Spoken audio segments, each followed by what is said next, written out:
돈을 버는 다양한 방법, 재테크 기사와 돈 되는 정보로 투자의 기준을 제시해주는 재테크 노하우 머니쇼 시작합니다.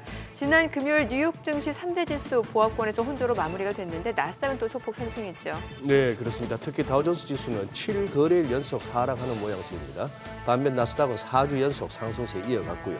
특히 회계연도 4분기 실적을 발표한 브로드컴이 24%나 급등하면서 시가총액 8위로 뛰어올랐습니다. 경쟁사인 마벨 테크놀로지도 10% 상승하면서 필라델피아 반도체 지수 3% 넘게 올랐습니다만 이 와중에 엔비디아는 2% 넘는 하락 마감이었습니다.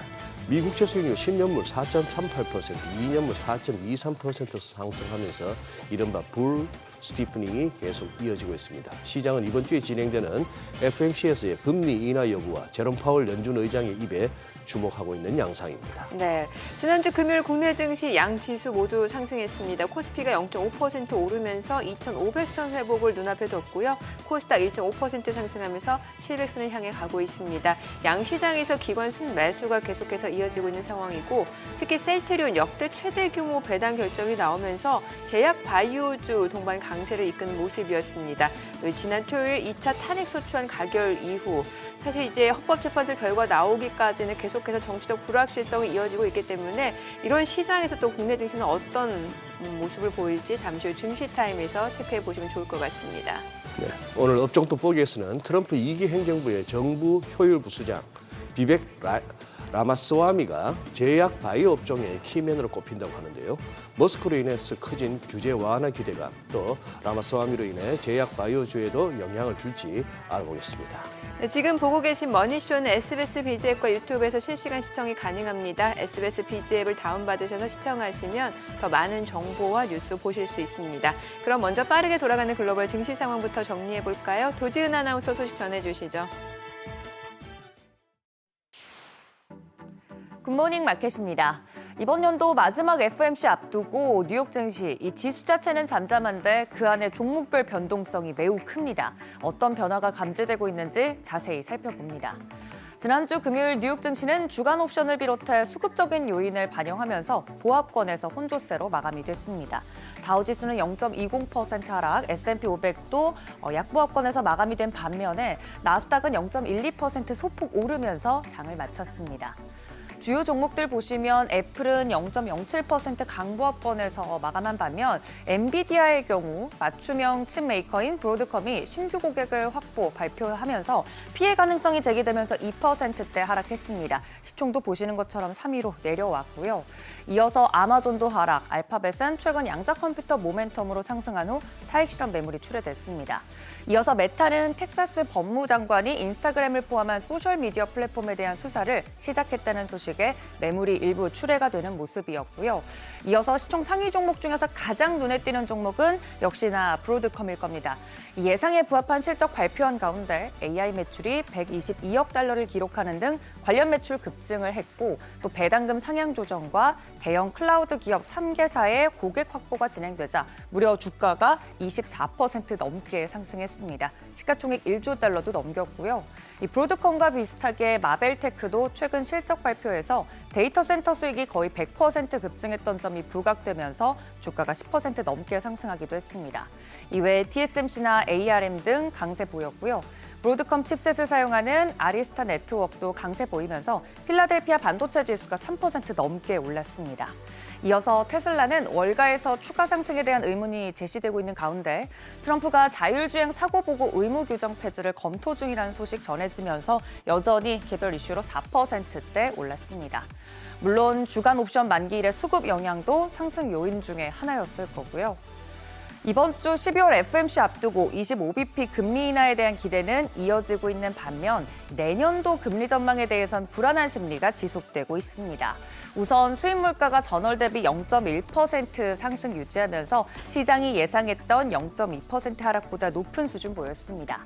지난주 발표된 소비자 물가 지수 또 생산자 물가 지수에 이어서 수입 물가도 예상을 웃도는 등 인플레이션에 대한 우려가 조금씩 높아지고 있는 건데요. 이 영향으로 미 국채 수익률 상승세가 이어졌습니다. 미 국채 수익률 10년물 기준으로 장중에는 4.4% 한때 올라서기도 했습니다. 한 주간 미 국채 수익률이 25bp 이상 상승했는데요.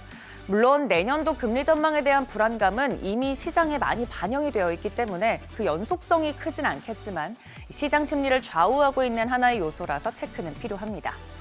앞서 시가총액 상위 종목 중에 브로드컴 이야기를 드렸었는데요. 특히 CEO가 3대 하이퍼스케일러, 즉 클라우드 컴퓨팅 데이터 센터를 보유한 대형 기술 기업 고객이 2027년 회계연도까지 100만 개의 AI 클러스터를 구축할 것이다라고 주장하면서 이 향후 성장에 대한 기대감에 주가가 폭등했습니다. 여기서 저희가 좀 주목해야 할 부분은 브로드컴의 실적은 결국 AI 산업의 성장에 긍정적이라는 신호라는 점에서 AI 관련 대형 기술주들이 다 같이 올랐을 것 같지만 엔비디아는 2%대 하락 마감했습니다. 그동안 이 AI 키워드 하나만 나와도 관련 기업들 급등, 전체적으로 급등하는 등 쏠림 현상이 이어졌는데 점차 이런 움직임이 약해지고 있다는 점이 체크 포인트입니다. 현재 시장에서는 점유율과 밸류에이션 등 기업 가치 대비 주가가 더 주목받고 있습니다. 전문가들도 지수보다는 종목에 집중하는 종목 장세가 확대될 것이라고 전망하고 있는데요. 아무래도 이번 주 FOMC를 앞두고 있다는 점이 영향이 큰 것으로 보입니다. CME 페드워치에서도 내년도 금리 인하 전망을 2회 정도로 전망하고 있죠. 시장은 금리에 대한 불안 심리를 반영하면서 적극적인 대응보다는 개별 종목과 테마 중심으로 이슈에 따라 등락을 보이는 경향이 증가하고 있는 것으로 보입니다. 이번 주 주요 일정, FOMC 일정이 여전히 가장 중요하겠고요. FOMC 이번 회의에서 주목할 것은 연준이 발표하는 바로 경제 전망입니다. 특히 연준 위원들의 금리 전망을 보여주는 점도표가 주목받을 텐데요. 만약 점도표에서 예상 수준의 금리 전망이 제시될 경우 연말 강세인 산타랠리가 본격적으로 시작될 수 있겠습니다. 또 주요 경제 지표 중에서는 연준이 선호하는 물가지수, PCE 가격지수도 발표가 될 예정이고요. 이외에 반도체 기업 마이크론 실적도 국내 반도체 기업들에게 영향을 주기 때문에 챙겨보시면 좋겠습니다. 굿모닝 마켓이었습니다.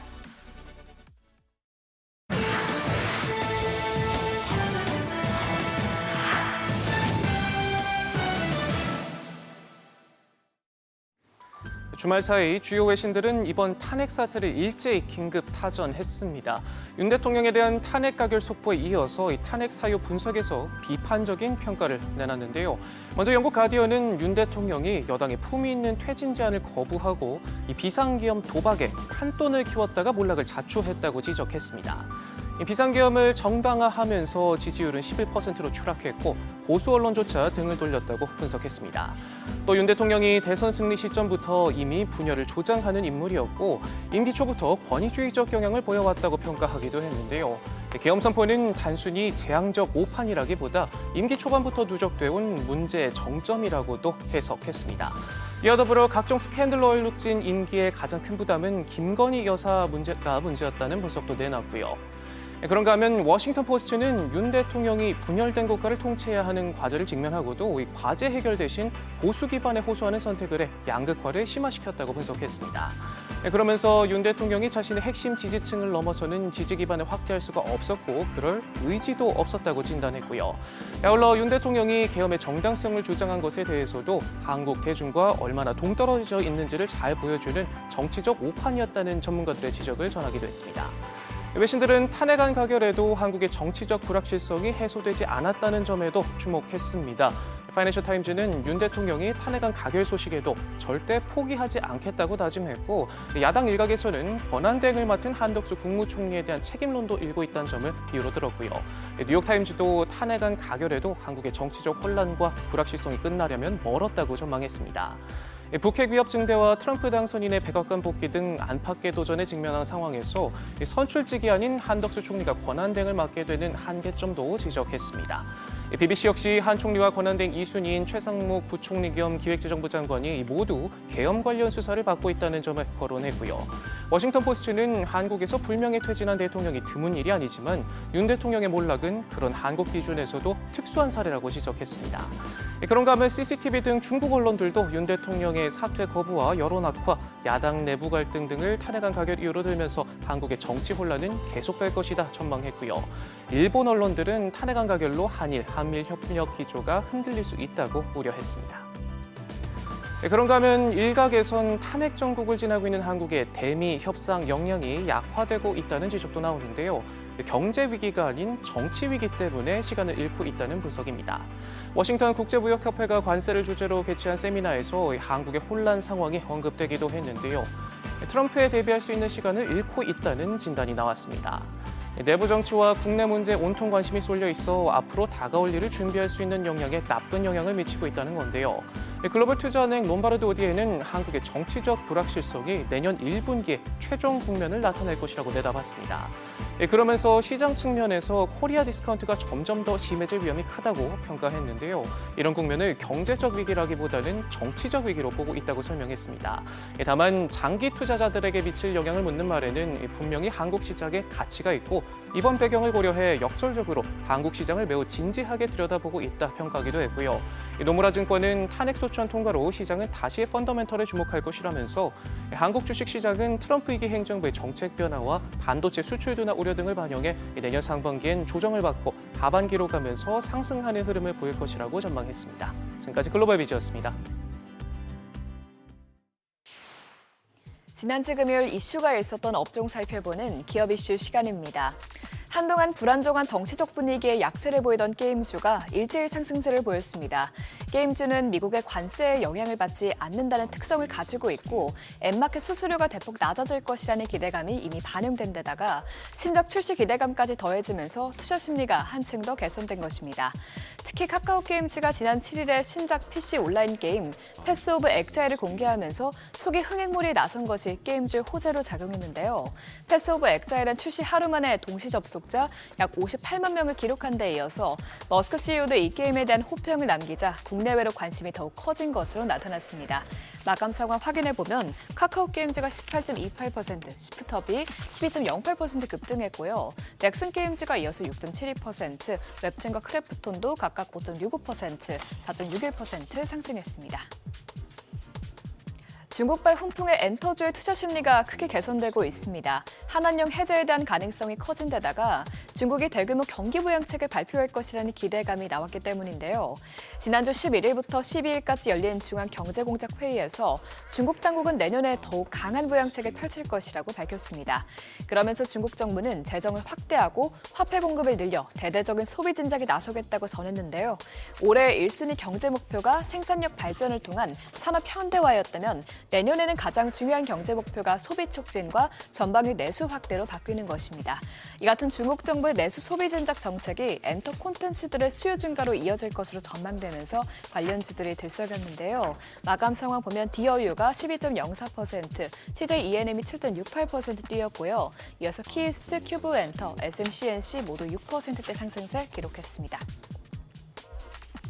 삼성전자가 구글, 퀄컴과 함께 개발해온 확장현실 헤드셋을 내년에 출시할 것으로 보이자 관련주들이 들썩였습니다. 현재 시간 12일 삼성전자와 구글, 퀄컴은 미국 뉴욕 구글 캠퍼스에서 XR 언락 행사를 개최하고 XR 디바이스와 이를 뒷받침하는 운영체제인 안드로이드 XR을 전격 공개했습니다. 헤드셋 형태인 이 기기를 장착하면 동영상, 내비게이션 등 스마트폰에 있는 기능을 눈앞에서 바로 볼 수 있고요. 생성형 AI인 제미나이가 탑재되는 만큼 이미지와 오디오 등을 각각의 상황에 맞게 구현되는 기능이 제공될 예정이라고 합니다. 이로써 전 세계 XR 시장에서 삼성전자와 구글, 메타, 애플의 3파전 구도가 펼쳐질 것으로 전망되는데 이 같은 소식에 관련주들이 들썩였습니다. 링크드가 상한가까지 직행했고요. 덱스터가 11.85%, 뉴프렉스가 9.81% 올랐습니다. 또 그 밖에 라운텍과 사피엔 반도체가 각각 8.47%, 6.13% 오름세 나타냈습니다. 도널드 트럼프 미국 대통령 당선인이 김정은 북한 국무위원장과 친분을 재차 언급하면서 국내 남북 경제협력 관련주들이 급등세를 보였습니다. 트럼프 당선인은 현지 시간 12일 시사주간지 타임이 공개한 인터뷰에서 북한의 개입으로 우크라이나 전쟁이 복잡해졌지만 그래도 김정은과 매우 잘 지낸다면서 그가 제대로 상대해본 유일한 사람이라고 밝혔는데요. 이를 바탕으로 그는 미국 직접 대화를 시도할 가능성을 제기했습니다. 트럼프는 첫 임기 때 김정은과 세 차례 만났는데 2기 때도 직접 만나 대화할 가능성을 시사한 셈입니다. 또 한편 주말 사이에 윤석열 대통령 탄핵 소추안이 가결되면서 남북경제협력조에 대한 관심도가 더욱 커질 수 있다는 전망도 나왔는데요. 오늘장에서의 남북경협조 움직임도 지켜볼 필요가 있겠습니다. 마감 상황 확인해보면 일신석재가 상한가에 거래됐고 인디에프가 25.9% 급등했습니다. 또 신원이 18.17%, 현대 엘리베이가 13.29%, 좋은 사람들도 8.36% 올랐습니다. 지금까지 지난주 금요일장 이슈 살펴봤습니다.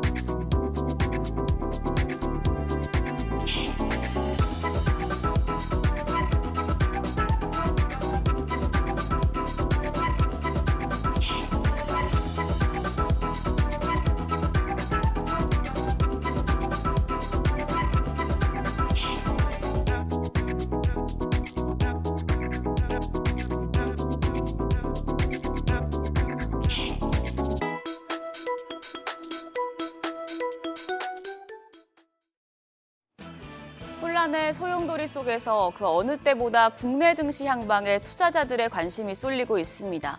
지난주 국내 증시는 비상계엄 사태로 인한 하락분을 묵묵히 회복하는 모습이었습니다. 지난 금요일까지 4거래일 연속 상승했는데 과연 반등 랠리를 보여주고 있는 걸까요? 주말 사이에 윤석열 대통령의 탄핵안이 가결되면서 우리 시장의 안정을 되찾을 것이란 분석이 나오는데 아직 걸림돌도 있습니다. 그럼 시장 복귀하면서 시장 걸림돌이 무엇인지 그리고 이번 주 시장 어떤 부분 체크해야 하는지 살펴보겠습니다. 코스피와 코스닥 나흘 연속 동반 상승했습니다. 코스피는 0.5%, 코스닥은 1.52% 올랐는데 지난 9일 이후의 전 거래일까지 코스피는 한 6% 정도, 코스닥은 11% 정도 반등에 성공했습니다. 미국의 금리와 달러 강세가 시장에 비우호적이었고 중국 경제공작 회의 후에 매물 출회도 있었지만 양시장 기관의 저가 매수세가 유입되며 상승세를 이어갔습니다. 최근 기관이 꾸준하게 매수세를 이어가며 시장 반등에 큰 역할을 하고 있습니다. 전 거래일에도 기관 양시장에서 매수 우위를 기록했는데요. 유가증권 시장에서 1,398억 원 순매수하면서 13거래일 연속 사자 포지션 이어갔습니다. 반면 외국인이 1,746억 원 순매도하면서 4거래일 연속 팔자세 나타냈고 개인 역시도 821억 원 순매도했습니다. 코스닥 시장은 적은 금액이었지만 메이저 수급 주체의 쌍끌이 매수세가 나타났습니다. 기관 여기서도 55억 원 순매수했고 외국인이 62억 원 매수 우위 기록했습니다. 개인만 161억 원 팔자 포지션 취했습니다. 전 거래일에는 헬스케어 쪽이 시장 상승을 견인했습니다. 유가증권 시장에서 셀트리온이 4.6% 상승하면서 시총 10위권 내에서 상승폭이 가장 컸습니다. 셀트리온의 경우에 적극적인 주주 환원 정책을 내놓으면서 강세를 보였는데 관련주 동반 상승하는 역할을 하면서 삼성 바이오로직스도 3% 가까이 뛰었습니다. 반면에 LG에너지솔루션이 1%대 약세였고 KB금융이 고환율 속에 2.3% 하락했습니다. 코스닥 시총 상위 종목들 중에서도 헬스케어 쪽이 눈에 띄는 상승세에 시연했는데요. 알테오젠과 HLB, 리가켄바이오가 1, 2%대 강세였고 피부 미용기기 업체인 클래시스가 3.14% 상승하면서 시총 10위권 내에서는 상승폭이 가장 컸습니다. 더불어서 JYP엔터와 리노공업도 상승했는데 반면에 2차전지 대표주인 에코프로비엠이 2.89%, 전해질 기업인 엔캠이 8.53% 하락하는 등 약했습니다. 앞서서 우리 시장 불확실성은 해소됐지만 걸림돌이 있다고 말씀을 드렸는데요. 그 걸림돌이 바로 고환율입니다. 트럼프발 강달러의 상승 압력을 키우던 상황에서 얻어맞은 계엄 충격에 환율이 1,430원대에서 떨어질 기미를 보이지 않고 있습니다. 지난 금요일 정규장 마감 시간 달러 기준 1원 10전 홀은 1,433원을 유지했고요. 이후에 주말 사이에 탄핵안이 가결이 되면서 정치적인 불확실성은 해소됐지만 오늘 새벽 6시 여교환율도 여전히 1,434원대였습니다. 오늘 외환시장 강보합권에서 문을 열 가능성이 높은데요. 환율이 반등 랠리에 제동을 걸 수 있어 추이 계속해서 예의주시하셔야겠습니다. 탄핵 소추안 투표는 끝났지만 헌재의 시간이 남아 있어서 정치적인 불확실성도 완전히 해소되는 건 아닙니다. 다만 이번 주에는 글로벌 경기 움직임과 앞으로의 흐름을 가늠할 수 있는 이벤트가 다수 열리는 만큼 지난주와는 달리 이벤트에 더 크게 영향을 받겠습니다. 중앙은행들의 시간이다 이렇게 표현할 수 있겠는데요. 화요일에 미국의 FOMC, 수요일에 일본은행의 금융정책회의가 열리고 목요일에 미국과 일본의 기준금리가 결정됩니다. 영국 중앙은행도 19일에 금리 결정에 나섭니다. 그리고 금요일에는 중국이 사실상 기준금리에 해당하는 대출 우대금리를 결정하는데 이 미국과 일본, 영국, 중국 4국의 금리 결정, 시장 흐름을 가를 중요한 변수가 되겠습니다. 한편 이번 주는 신규 상장 빅위크이기도 합니다. 오늘 방산용 모션 컨트롤 부품 기업인 MNC 솔루션이 유가증권 시장에 그리고 전자광고판 전문 기업인 벡트가 코스닥 시장에 상장합니다. 수요일에는 온코크로스가, 목요일에는 온코닉 테라퓨티스, 그리고 금요일에는 듀켄 바이오가 신규 상장하는데요. 새내기주들의 흐름에도 관심이 모아지고 있습니다. 테마성 이벤트들도 체크하셔야겠는데요. 화요일에는 동해가스전 시추 작업이 개시돼 관련주에 영향을 주겠고요. 현지 시간 18일엔 국내 메모리 반도체 기업들의 영향력이 큰 마이크론이 실적을 발표합니다. 우리 시간으로 19일 목요일 새벽쯤에 나올 텐데 앞서서 수요일에 일본 도쿄증권거래소에서 메모리 대기업인 키옥시아 홀딩스 상장이 예정돼 있습니다. SK가 간접 출자한 만큼 키옥시아의 성패가 SK 하이닉스 주가에 영향을 줄 수도 있겠습니다. 오늘 개장 준비하시죠. 오늘 정치 테마주들 변동성이 지난주보다 더 클 수 있습니다. 사업적인 호재 없이 움직이는 정치 테마주들은 투자하실 때 꼭 유의하셔야겠고요. 지난주 금요일 시간 외 거래에서는 자율주행 관련주가 강했었습니다. 자율주행 관련주는 테슬라 대항마로 꼽히던 중국 전기차 회사가 구조 조정에 들어갔다는 소식이 있었고요. 주말 사이에 도널드 트럼프 미국 대통령 당선인 인수위원회가 자동차 사고보고 요구 조항 폐기를 원한다는 소식도 보도된 바 있습니다. 퓨런티어와 예스오레스랩, 라이콤, 슈어소프트테크 등이 올랐는데 오늘 장까지 강한 흐름 보일지 지켜보시죠. 오늘 국내 증시 5거래일 연속 상승에 도전합니다. 윤 대통령 2차 탄핵 소추안 가결로 정치적인 불확실성은 일부 해소됐지만 고환율과 계속되는 외국인의 매도세 등이 신경 쓰이는 상황인데요. 장 초반 분위기 살펴보셔야겠습니다. 지금까지 어제장 오늘장이었습니다.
네, 현재 시각 8시 24분 향해 갑니다. 지금 보고 계신 머니쇼는 유튜브 그리고 SBS BG앱에서 실시간 시청이 가능합니다. 특히 SBS BG앱 다운받으셔서 시청하시면 다양한 정보와 뉴스 확인해 보실 수 있으니까요. 참고해 보시기 바랍니다. 자, 이번 주 중요한 이벤트 미 연준 FOMC가 있게 됩니다. 네. 일단 12월은 이제 25bp 금리 인하를 할 가능성이 거의 지금 100% 육박하는 상황인데 문제는 이제 앞으로 알 수 있는 점도표가 수정되는지 여부일 것 같습니다. 여기에다가 BOJ가 만약에 금리 인상을 유보한다라고 하면 다시 달러 캐리가 계속해서 더 활발해질 것이다.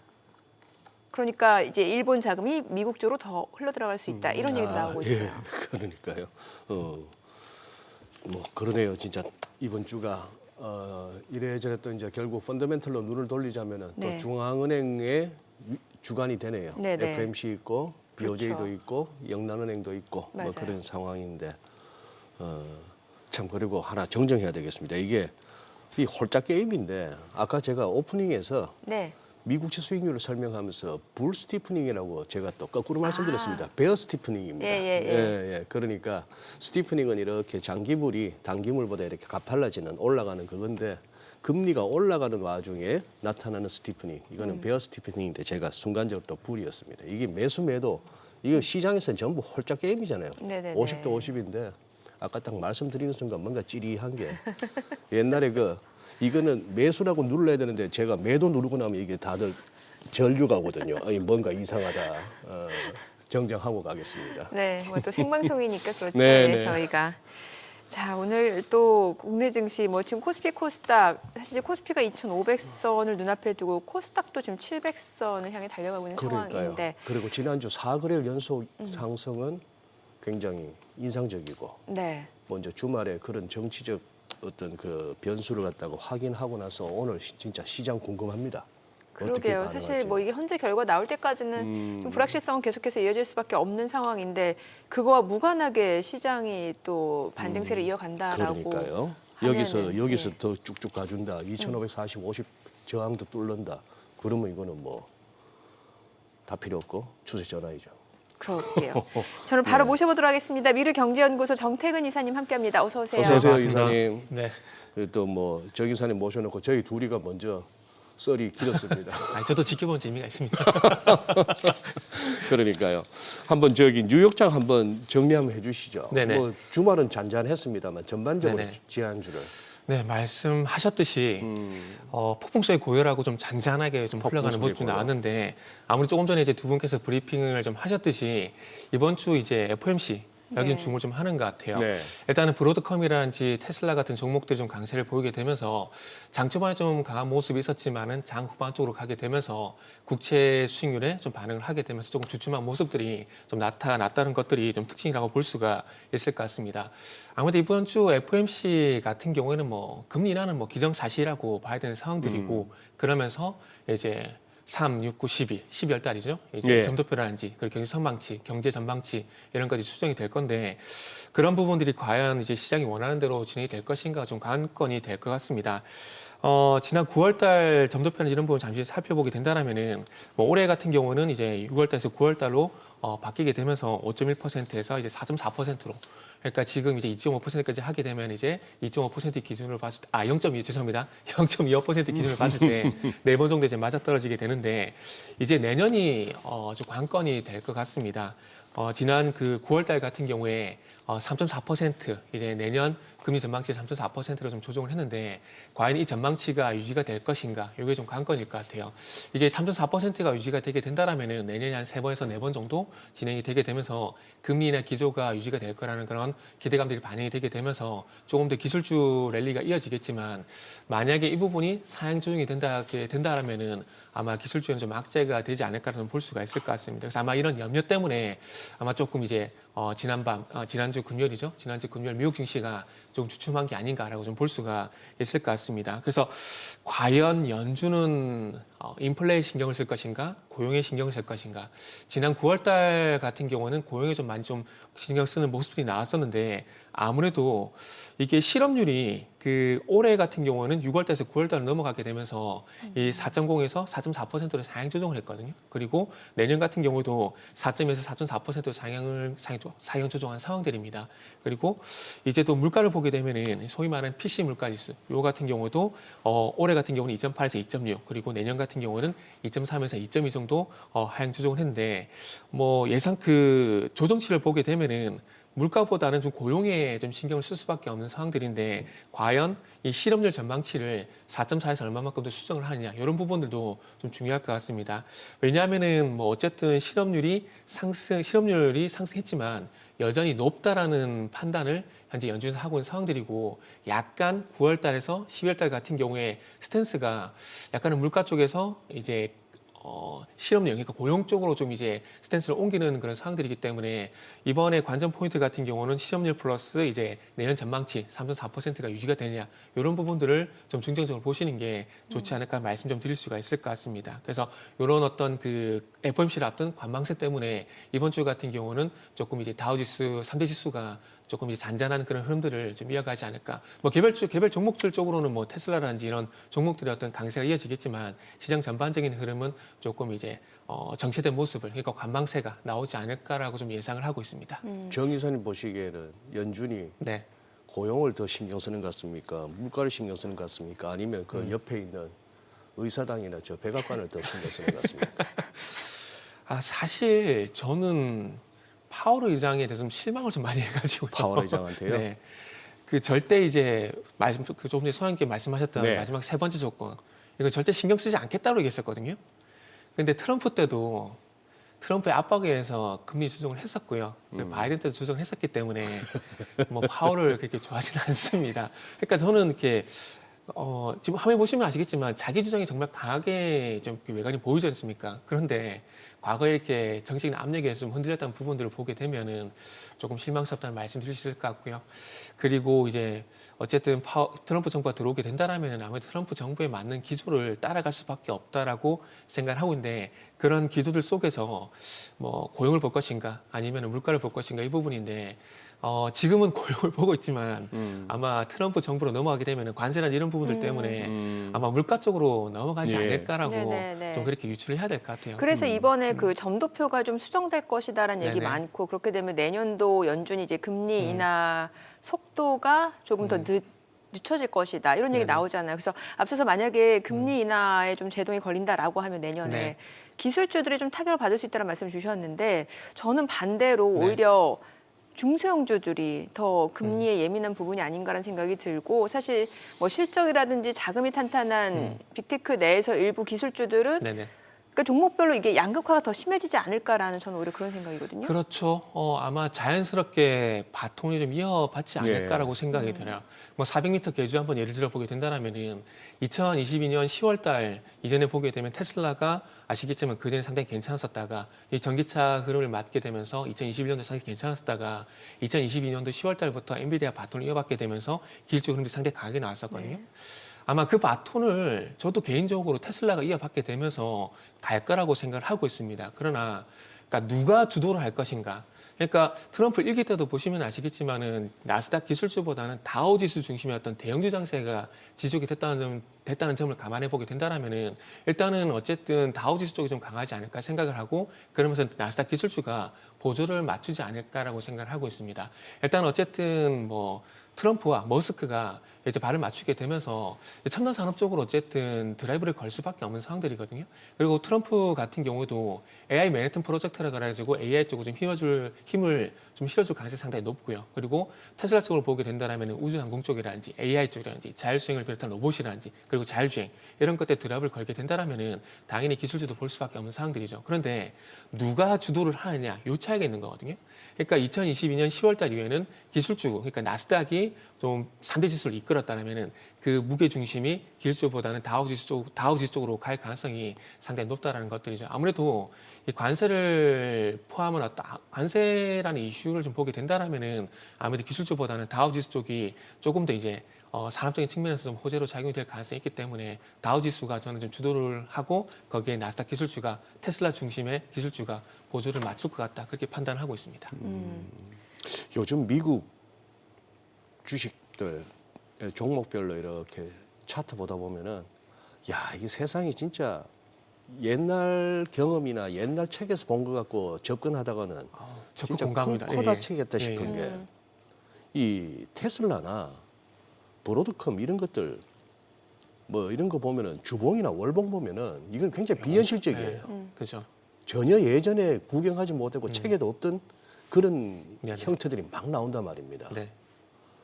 대단하네요. 지난주에 결국 2021년 11월에 찍었던 그 고점 414불 50센트를 지난주에 그냥 돌파해서 436인데 와 아니 그 아까 나왔던 뉴스 이제 정리를 하면서 자동차 충돌 보고를 갖다가 네.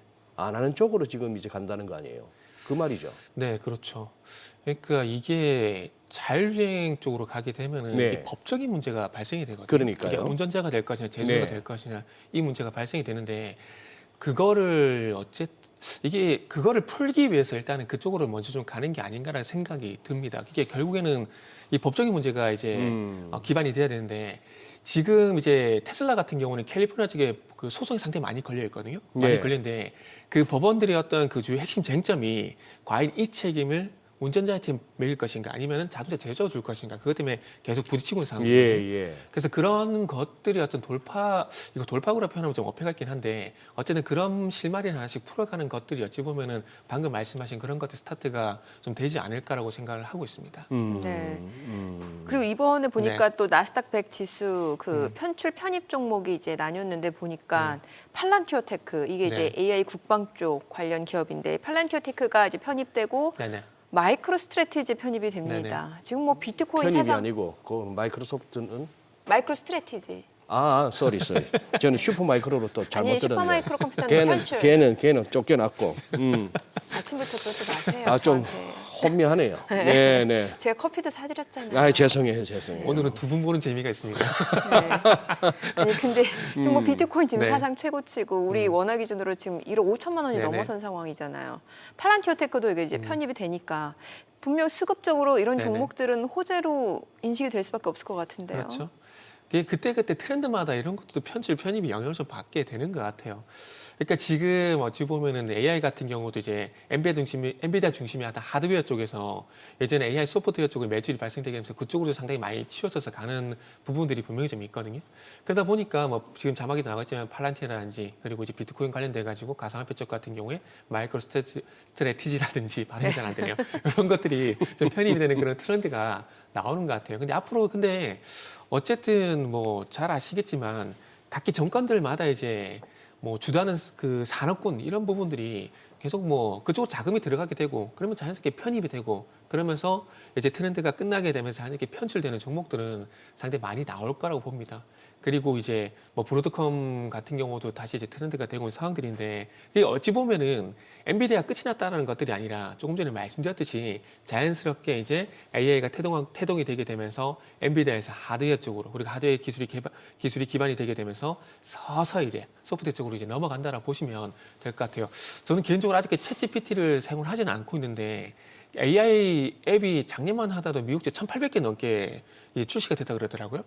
우리가 과거에 보게 되면 모바일 같은 경우도 ARM이 처음에 이렇게 선두주자 나섰다가 그게 하드웨어 쪽이 애플 그리고 삼성전자 스마트폰을 출시하게 되면서 자연스럽게 넘어갔었거든요. 근데 스마트폰이 출시가 되게 되면서 이 스마트폰에 들어가는 그 앱들이 자연스럽게 커졌거든요. 그러면서 우리가 과거에 잠시만요. 그 용어 뭐였죠? 팡 맞죠? 네, 그 팡이라는 용어가 새롭게 신조어가 나왔듯이 아마 앞으로도 이제 AI 하드웨어 쪽에서 AI 소프트웨어 쪽으로 넘어가게 되면서 또 아마 앞으로 이제 새로운 이제 또 시장을 주도하는 그런 소프트웨어 기업들이 계속해서 나올 거라고 봅니다. 그 시발점이 제가 봤을 때는 브로드컴이라든지 팔란티라든지 이런 것들이 되는 것 같아요.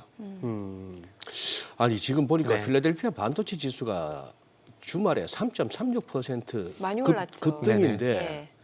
이걸 이제 안에 보니까 상승과 하락이 좀 엇갈리긴 엇갈리는데 상승은 좀 더 많고 그나마 이렇게 빠진 게 보니 엔비디아 2.25 마이너스, AMD 마이너스 2.83 그리고 뭐 인텔 이런 것들이 2%대 하락인데 이게 보니까 브로드컴 24% 넘게 오른 게 큰 것 같아요. 네, 그렇죠. TSMC도 5%나 올랐네. 아니, 브로드컴이 얼마나 좋았길래 이렇습니까? 뭐가 그렇게 좋았어요? 세부적으로 퍼센테이지에 주목을 좀 한 것 같습니다. 퍼센트? 네네. 퍼센테이지. 네, 퍼센테이지. 그러니까 AI 관련된 매출 쪽으로 집중을 하고 있는데 AI 매출이 지금 작년 대비해가지고 그러니까 이번 분기가 아니고요. 그러니까 3개 분기를 합친 AI 매출이 220% 증가를 하게 되면서 122억 달러. 그러니까 가파르게 AI 관련된 매출이 좀 증가를 하고 있다는 부분들에 좀 주목을 한 것 같습니다. 그동안은 어쩔 수 없이 엔비디아에 좀 의존을 할 수밖에 없는 그런 상황들이었었는데 이제는 이제 중량 반도체 이쪽으로 이제 매출이 늘어나게 되면서 이제 엔비디아뿐만 아니라 브로드컴 같은 경우도 이런 관련된 어떤 반도체 매출이 증가를 하게 되면서 일단은 뭐 주목을 좀 받게 되는 것 같아요. 그동안 잘 아시겠지만 엔비디아에 의존할 수밖에 없는 상황들이었거든요. 그러나 시간이 지날수록 이제 엔비디아 칩 같은 경우도 가격이 비싸지게 되고 그리고 이게 아무래도 이제 공급 쪽이 좀 그 문제가 좀 발생이 되다 보니까 자연스럽게 빅테크 업체들이 또 대안을 찾게 됐습니다. 그 대안을 좀 찾게 되다 보니까 아무래도 이 중량 반도체 이쪽에서 점유율 80%를 차지하고 있는 브로드컴이 그 시장을 잡아가게 되면서 이 매출이 상당히 증가를 하게 됐고 그러면서 이런 부분들이 주목을 받게 되면서 브로드컴이 24%라는 그런 급등이 나왔다고 보시면 될 것 같아요. 그러니까 조금씩 이제 그동안은 뭐 엔비디아 칩을 쓸 수밖에 없었지만 이제 빅테크들이 자기네 어떤 시스템에 맞는 그런 중형 반도체를 이제 주문을 늘려갈 것이다. 뭐 이런 기대감들도 제가 볼 때 반영이 좀 된 게 아닌가 봐야 될 것 같아요. 이게 아무래도 그 구글 같은 경우도 제미나이 2.0이라는 칩이 있는데 여기에 엔비디아 칩이 아니라 브로드컴의 주문형 칩이 들어갔고요. 그리고 메타하고 오픈 AI 같은 경우도 현재 브로드컴과 현재 협력을 하는 상황이기 때문에 앞으로 어쨌든 이제 브로드컴의 역할이 좀 커질 것이다. 이런 기대감들이 제가 볼 때 좀 더 반영이 된 게 아닌가 봐야 될 것 같아요. 매출이란지 아직의 순익 규모는 엔비디아에 범접은 할 수는 없는 상황들입니다. 하지만 어쨌든 조금씩 계속 커지고 있다는 부분들 여기는 주목을 한 게 아닌가라고 좀 생각을 하고 있고요. 그러면 엔비디아는 어떻게 해야 돼요, 이거? 제일 요즘 이렇게 잘 달리고 있는 와중에도 엔비디아는 조금 이렇게 주춤하는 느낌인데. 아무래도 이제는 상승세가 조금 주춤해지지 않을까라고 생각을 하고 있습니다. 엔비디아가 못 간다는 것들이 아니라 그쪽 아까 그 첫 번째 질문에서 말씀했지만 2022년 10월달 기점으로 해가지고 테슬라에서 엔비디아 쪽 자연스럽게 넘어왔었거든요. 네. 그러면서 그 테슬라가 자연스럽게 조정이 들어갔었는데 지금은 어쨌든 뭐 AI 산업이 죽은 것은 아니기 때문에 엔비디아가 가격 조정이 나온다라기보다는 지금까지 나왔던 그런 퍼포먼스가 조금 둔화가 될 가능성이 상당히 높다라는 거죠. 같이 가겠지만은 어찌 보면은 엔비디아보다 조금 더 매력적으로 보이는 쪽으로 자금이 갈 수밖에 없다는 거죠. 그게 트럼프 정부 들어오게 되면서 지금 이제 $400 얘기 나오는 테슬라 쪽이 될 것이고, 그리고 테슬라 플러스 해가지고 AI 쪽에서 어쨌든 이제 소프트웨어 쪽 매출이 발생되는 기업들, 그리고 엔비디아 대안이 되는 기업들, 방금 말씀했던 브로드컴이란지 팔란티아 이런 것들 쪽으로 자금 쏠림 현상이 나올 수밖에 없기 때문에 같이 가겠지만은 단지 높이의 차이는 있지 않을까라고 보는 게 저는 맞다라고 생각하고 있습니다. 네. 저는 요즘에 양자 컴퓨팅 네네. 이쪽이 정말 핫한 것 같아요. 그 아이온큐하고 네네네. 리게티 컴퓨팅 그 주가 보셨어요? 네, 봤죠. 금요일 엄청 급등하잖아요. 그러면서 가상화폐 또 타격받고. 네. 네. 아니 근데 표정이나 이렇게 눈빛에서 왠지 들고 계신 것 같아. 양자 컴퓨팅. 그죠? 말을 못하지. 들고 계실 때 눈빛하고 네. 없는 종목 물을 때하고 좀 다르시거든. 근데 진짜 티가 나요. 티가 나죠? 네, 이정민이니까 정말 티가 나요. 티가 나요. 아니 그게 저는 순진해서 그래요. 조금 살았어요. 조금. 아니 왜냐면 워낙 핫하니까. 네네. 예. 근데 이런데 되게 그거다 빨라요. 또 테슬라 주주잖아요. 또 삼성전자 손해 나는 거 다 테슬라에서 네. 훨씬 남기는. 이러다 이정민이니까 화성까지 가겠는데요? 아니 근데 뭐 이 포트폴리오 뭐 많은 분들이 다 좋아하는 네. 종목이니까 뭐 얘기해도 사실 그러니까. 상관은 없어요. 네. 뭐 우리 개인 투자분들은 다 알만한 그런 종목이고. 네. 국민주니까. 네 맞아요. 예. 살짝 미소를 먹은 거 보니까 수익이 좀 많이 나신 것 같아요. 아니요. 아니에요. 네. 아니 그래서 알려달라는 거죠. 네. 왜냐면 이게 사실 주가만 놓고 봤을 때는 좀 아찔할 수 있거든요. 네네. 예. 근데 이게 옛날에 제가 왜 이 생각이 드냐면 엔비디아 그러니까 주식 분할하기 전에요. 그 200 한 1, 2년 전이죠, 그러니까. 네, $200 할 주식분할 때도 하기 전에. 네, 그때 많은 분들이 이거 너무 비싸다. 차라리 AMD를 사는 게 나은 거 아니라는 의견 네네. 주신 분들 이른바 전문가라고 하시는 분들이 꽤 있었단 말이죠. 근데 지금 진화하고 보면은 꼭 그렇지 않단 말이죠. 네네. 네, 그래서 이게 이제 어떤 산업의 성장 초기 네네. 단계라고 하면은 또 주가는 더 빠르게 올라갈 수도 있다 보니까 네네. 어떨지 좀 궁금해요. 아, 그렇죠. 이게 사실 양자 역학을 이해하려면 제가 공학도가 돼야 되는데 네. 사실 이제 공학도까지 공부하려면 제가 일주일 진짜 24시간 공부를 해야 되거든요. 네. 그래서 사실 저도 쉽지 않은 분야입니다. 근데 이게 그러니까 태동된다라는 거. 그러니까 주식 투자자 입장에서 봤을 때 그러니까 작년 상반기를 예를 들 수밖에 없을 것 같아요. 무슨 얘기냐면은 자 AI가 그 이전부터도 이게 상당히 많이 나왔었지만은 사실 주식시장에서 관심을 가지고 태동이 된 거는 2023년 상반기거든요. 네. 그때 당시 잘 아시겠지만은 미국 쪽 같은 경우는 엔비디아가 상당히 많이 랠리가 나왔었지만 우리나라 쪽 같은 경우는 뭐 의료 AI라든지 그리고 뭐 그쪽 그 AI 연관성 종목들이 다 갔었는데 뭐 양자역학도 지금 마찬가지로 생각을 하고 있습니다. 그동안은 이제 아시겠지만 0, 1, 0 아니면 1 이런 식으로 이제 연산이 돼 나갔었는데 그걸 뛰어넘으면 0도 될 수 있고 1도 될 수 있고 0과 1이 합칠 수도 있고 네네. 이렇게 되면서 경우의 수가 상당히 많아지게 되고 AI를 하게 되면서 그 연산의 경우 수가 상당히 많은데 그걸 풀어가는 실마리로 양자 컴퓨팅이라는 게 나왔어요. 그런데 이게 지금 잘 아시겠지만은 이게 상용화 시초 단계 들어간 게 아니라 이게 어찌 보면은 어찌 보면은 재정적으로 보게 되면은 파일럿 단계 쪽 이제 진입을 한 상황들이거든요. 네. 그러니까 앞으로 이 양자 역학이 많은 역할을 할 것이다. 그런 기대감들이 제가 볼 때는 아이언큐 쪽으로 가는 게 아닌가라고 생각이 들어요. 좀 주시장이 앞서서 나간다고 볼 수 있는 것들이죠. 그러니까 저는 딱 거기까지만 지금 알고 있습니다. 사실 양자 역학을 파고 들어가게 되면은 이게 상당히 머리가 아프더라고요.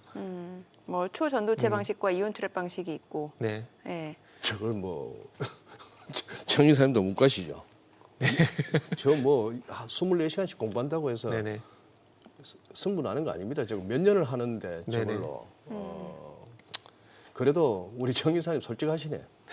다들 주식 네네. 전문가라고 뭐든지 툭툭툭툭 막 찌르기만 하면 막 바로바로 답이 나오는데 모르는 네네. 건 모르겠다. 저는 설명 듣고도 모르겠습니다. 0, 1, 0, 1 그게 뭔 소리입니까 그게? 그러니까 사실 이게 연산 방식이거든요. 연산 방식이 1 아니면 0. 그러니까 덧셈 옛날 뺄셈. 학창 그러니까 시절에 보기 네. 듣긴 들은 것 같은데. 네. 이게 이제 사실 제가 대학교 갈 때는 컴퓨터 공학과가 이제 그때 상당히 유행했었거든요. 그래가지고 이게 어찌 보면 그때는 뭐 컴퓨터 관련돼 가지고 자격증이 상당히 많았었기 때문에 자격증 공부를 하나쯤은 다 아마 다 해봤을 거예요. 네. 근데 1, 0이 무슨 말이냐면 간단하게 말씀드리면 그냥 더하기 빼기 이렇게 보시면 돼요. 더하기 빼기. 네, 더하기 빼기 보시면 돼요. 예. 이게 더하기 들어가면 저도 설명이 안 되고 아마 방송 보신 분도 아마 이해가 안 될 거라고 생각이 되거든요. 그래서 저도 그렇게만 이해를 하고 있습니다. 저희 네. 때 뭐 80년대 초반에 어디 뭐 네. 학원 가서 포트란 코볼 정도 좀 배워보면 뭐 네네. 전문가랍시고 막 행세했는데. 도스 운영체제 배우고. 네, 그러다 보스요. 윈도 나오는 순간에 그냥 뭐 네네. 배운 사람이나 안 배운 그래서 사람이나 다 무슬만 그래 됐어요, 그때. 그렇게 하면 다 되는데 네네. 뭐. 예, 그죠. 그러니까. 도스. 하긴 인터넷 전에 모뎀이었고 뭐. 네네, 그쵸. 맞아요. 그 앞서 브로드컴 얘기 주셨으니까 네. 여기 또 나오는 내용이 유리기판, 반도체 유리기판 네네. 도입한다는 얘기 있었는데 사실 유리기판 쪽으로 일찌감치 사업을 했던 기업은 인텔이잖아요. 네, 그렇죠. 예. 근데 오히려 브로드컴이 한다고 하니까 이게 주목을 받고 네네. 인텔은 좀 아쉽고 그러네요. 인텔이 이제 약간 이제 군대로 치면 말년병장 정도 이제 약간 뒤로 물러난 그런 무슨 느낌이. 병장이요? 말년병장이요. 말년병장. 말년병장. 말씀 속도가 빠르셔가지고 아, 제가 말린병장으로 잘못 들었어요. 조금 더 약간- 또박또박 말씀드리도록 네, 네. 할게요. 약간 발음 쪽에서는 저보다 약간 더 장애가 있으시네. 아, 예, 죄송합니다. 예. 좀더 말년병장, 신경을- 인텔이 그렇다. 말년병장. 네. 근데 지금 이것도 아직 이제 파일럿 구축을 한 상황이지 상용화에는 아마 조금 내년이라든지 아니면 후내년 쪽으로 아마 가야 되지 않을까라고 생각이 들어요. 왜냐하면 두 가지 문제가 있는데 뭐 아시겠지만 두 가지 뭐냐면은 구멍 뚫는 거하고 그다음에 자르는 거 이 네. 두 가지거든요. 근데 이제 소위 말하는 이제 구멍을 뚫는 TGV 공정 요거 같은 경우는 우리나라가 이제 반도체라든지 디스플레이 쪽 이런 기술들이 있기 때문에 상당히 빨리 생태계에 진입을 하고 있고 이게 상용화가 진전이 되고 있습니다. 거기에 우리나라 3개 기업이 있는데 필옵틱스, 캠트로닉스, 요테크닉스 여기 3개 기업이거든요. 그래서 이쪽 같은 경우는 거의 진전이 됐어요. 그런데 지금 SKC는 아니에요. SKC도 유리기판 관련주로 엮여 있잖아요. 그러니까 TGV 공정 관련된 장비 만드는 회사. 장비 쪽. 예. 이 유리기판을 만드는 회사 쪽 같은 경우 말씀하셨듯이 예, SKC, 삼성전기 예, 이런 예. 기업들이 있고요. 그래서 이 기업들이 어쨌든 유리기판을 만들기 위해서는 방금 말씀드린 구멍을 뚫는 거, 이제 자르는 거, 이 두 가지가 진행이 돼야 되는데 지금 어쨌든 이제 삼성전기 같은 경우도 파일럿 라인을 현재 구축을 하고 있는데 그래서 이 유리기판을 만들기 위해서는 제조장의 문제가 두 가지라고 말씀드린 게 방금 구멍을 뚫는 거. 요거는 이제 뭐 그동안의 어떤 반도체난지 디스플레이 쪽의 어떤 기술 인력이 있기 때문에 좀 생태계 진입이 된 상황입니다. 그런데 싱귤레이션이라 그래가지고 자르고 그다음에 화면에 보신 바와 같이 이렇게 낱개기판을 만드는 건데 여기서 조금 이제 수율이 생각보다 안 잡히고 있다라고 합니다. 그래서 여기서 지금 이제 시간이 좀 딜레이가 되고 있는 상황인데 그래서 방금 말씀드린 이 자르고 납기 기판을 만드는 여기만 수율이 올라오게 되면은 바로 상용화가 진행이 된다고 보시면 될 것 같아요. 그래서 여기에 두 개 기업이 있는데 필옵틱스, SFA 이 두 개 기업이 있거든요. 그래서 필옵틱스 같은 경우는 장비 개발을 장비 개발을 완료를 했다라고 합니다. 해가지고 지금 이제 고객사 쪽으로 이제 납품관에서 제안을 하고 있다 그러거든요. 그래서 아마 이런 그 제안이 완료가 되고 소위 말하는 콜 테스트 이게 완료가 되게 된다면은 아마 이제 싱귤레이션 문제도 해결이 되게 되면서 그때 가서는 이제 양산이 가능할 거라 보고 있습니다. 그래서 아직까지는 브로드컴이 이제 도입을 하겠다 정도지 이거를 상용화하겠다까지는 아니다라고 보시면 될 것 같습니다. 오늘 제가 말실수 되게 많이 하는 것 같아요. 네. 자, 지금 시각 8시 50분 네. 지나갑니다. 오늘 양시장 예상 체결지수 확인해 보도록 하겠습니다. 먼저 코스피부터 좀 보도록 할게요. 오늘 코스피 0.6% 상승 예상되고요. 지금 2,509포인트 출발 예상됩니다. 단숨에 15포인트도 상승 예상되고 있는 상황이고 코스닥도 1% 상승 예상됩니다. 지금 701포인트로 집계가 됩니다. 코스피는 2,500선, 코스닥은 700선 회복이 예상되는 상황이고요. 시가총액 상위 종목 예상 체결가 보도록 하겠습니다. 삼성전자는 보합 예상되고요. SK하이닉스가 0.5% 상승 예상됩니다. 호가는 176,400원. LG 에너지솔루션 보합 예상되고요. 삼성바이오로직스가 0.8% 오름세가 예상됩니다. 호가는 99만 4천 원이고 현대차 보합 예상되고요. 기아 보합 예상됩니다. 9만 8,100원이고요. 셀트리온이 0.5% 상승 예상됩니다. 호가는 19만 4,400원. 삼성전자 우선주가 약보합 출발 예상되고요. 예상 체결가는 46,550원. 네이버가 1.9% 상승 예상됩니다. 호가는 21만 4천 원이고요. KB금융이 1.7% 하락 예상됩니다. 예상 체결가는 8만 3,500원이죠. 코스닥 시가총액 상위 종목 예상 체결가 보도록 하겠습니다. 알테오젠이 오늘 2.68% 상승 예상됩니다. 이렇게 되면 이제 사흘 연속 상승세를 이어가게 되는 건데 지금 호가는 32만 5,500원. 에코프로비엠도 0.7% 상승 예상되죠. 예상 체결가 13만 2천 원. 에코프로 강보합권 예상되고요. HLB가 1.5% 상승 예상됩니다. 호가는 7만 3천 원으로 집계가 되고 있습니다. 지난 금요일에도 2% 반등을 보여줬었죠. 리가캔바이오도 오늘 1% 상승 예상되고요. 호가는 11만 1,500원으로 집계가 되고 있고요. 휴젤이 0.3% 상승할 걸로 보입니다. 호가 27만 5천 원, 클래시스도 0.8% 오름세가 예상되고요. 예상 체결가는 4만 8천 원. 엔캔 강보합권 예상됩니다. 이거 근데 파마리서치가 오늘 또 호가 분위기 좋아 보이네요. 4% 강세가 예상되고요. 25만 7천 원으로 집계되고 있고요. JYP 엔터테인먼트도 상승 출발 예상되고 있습니다.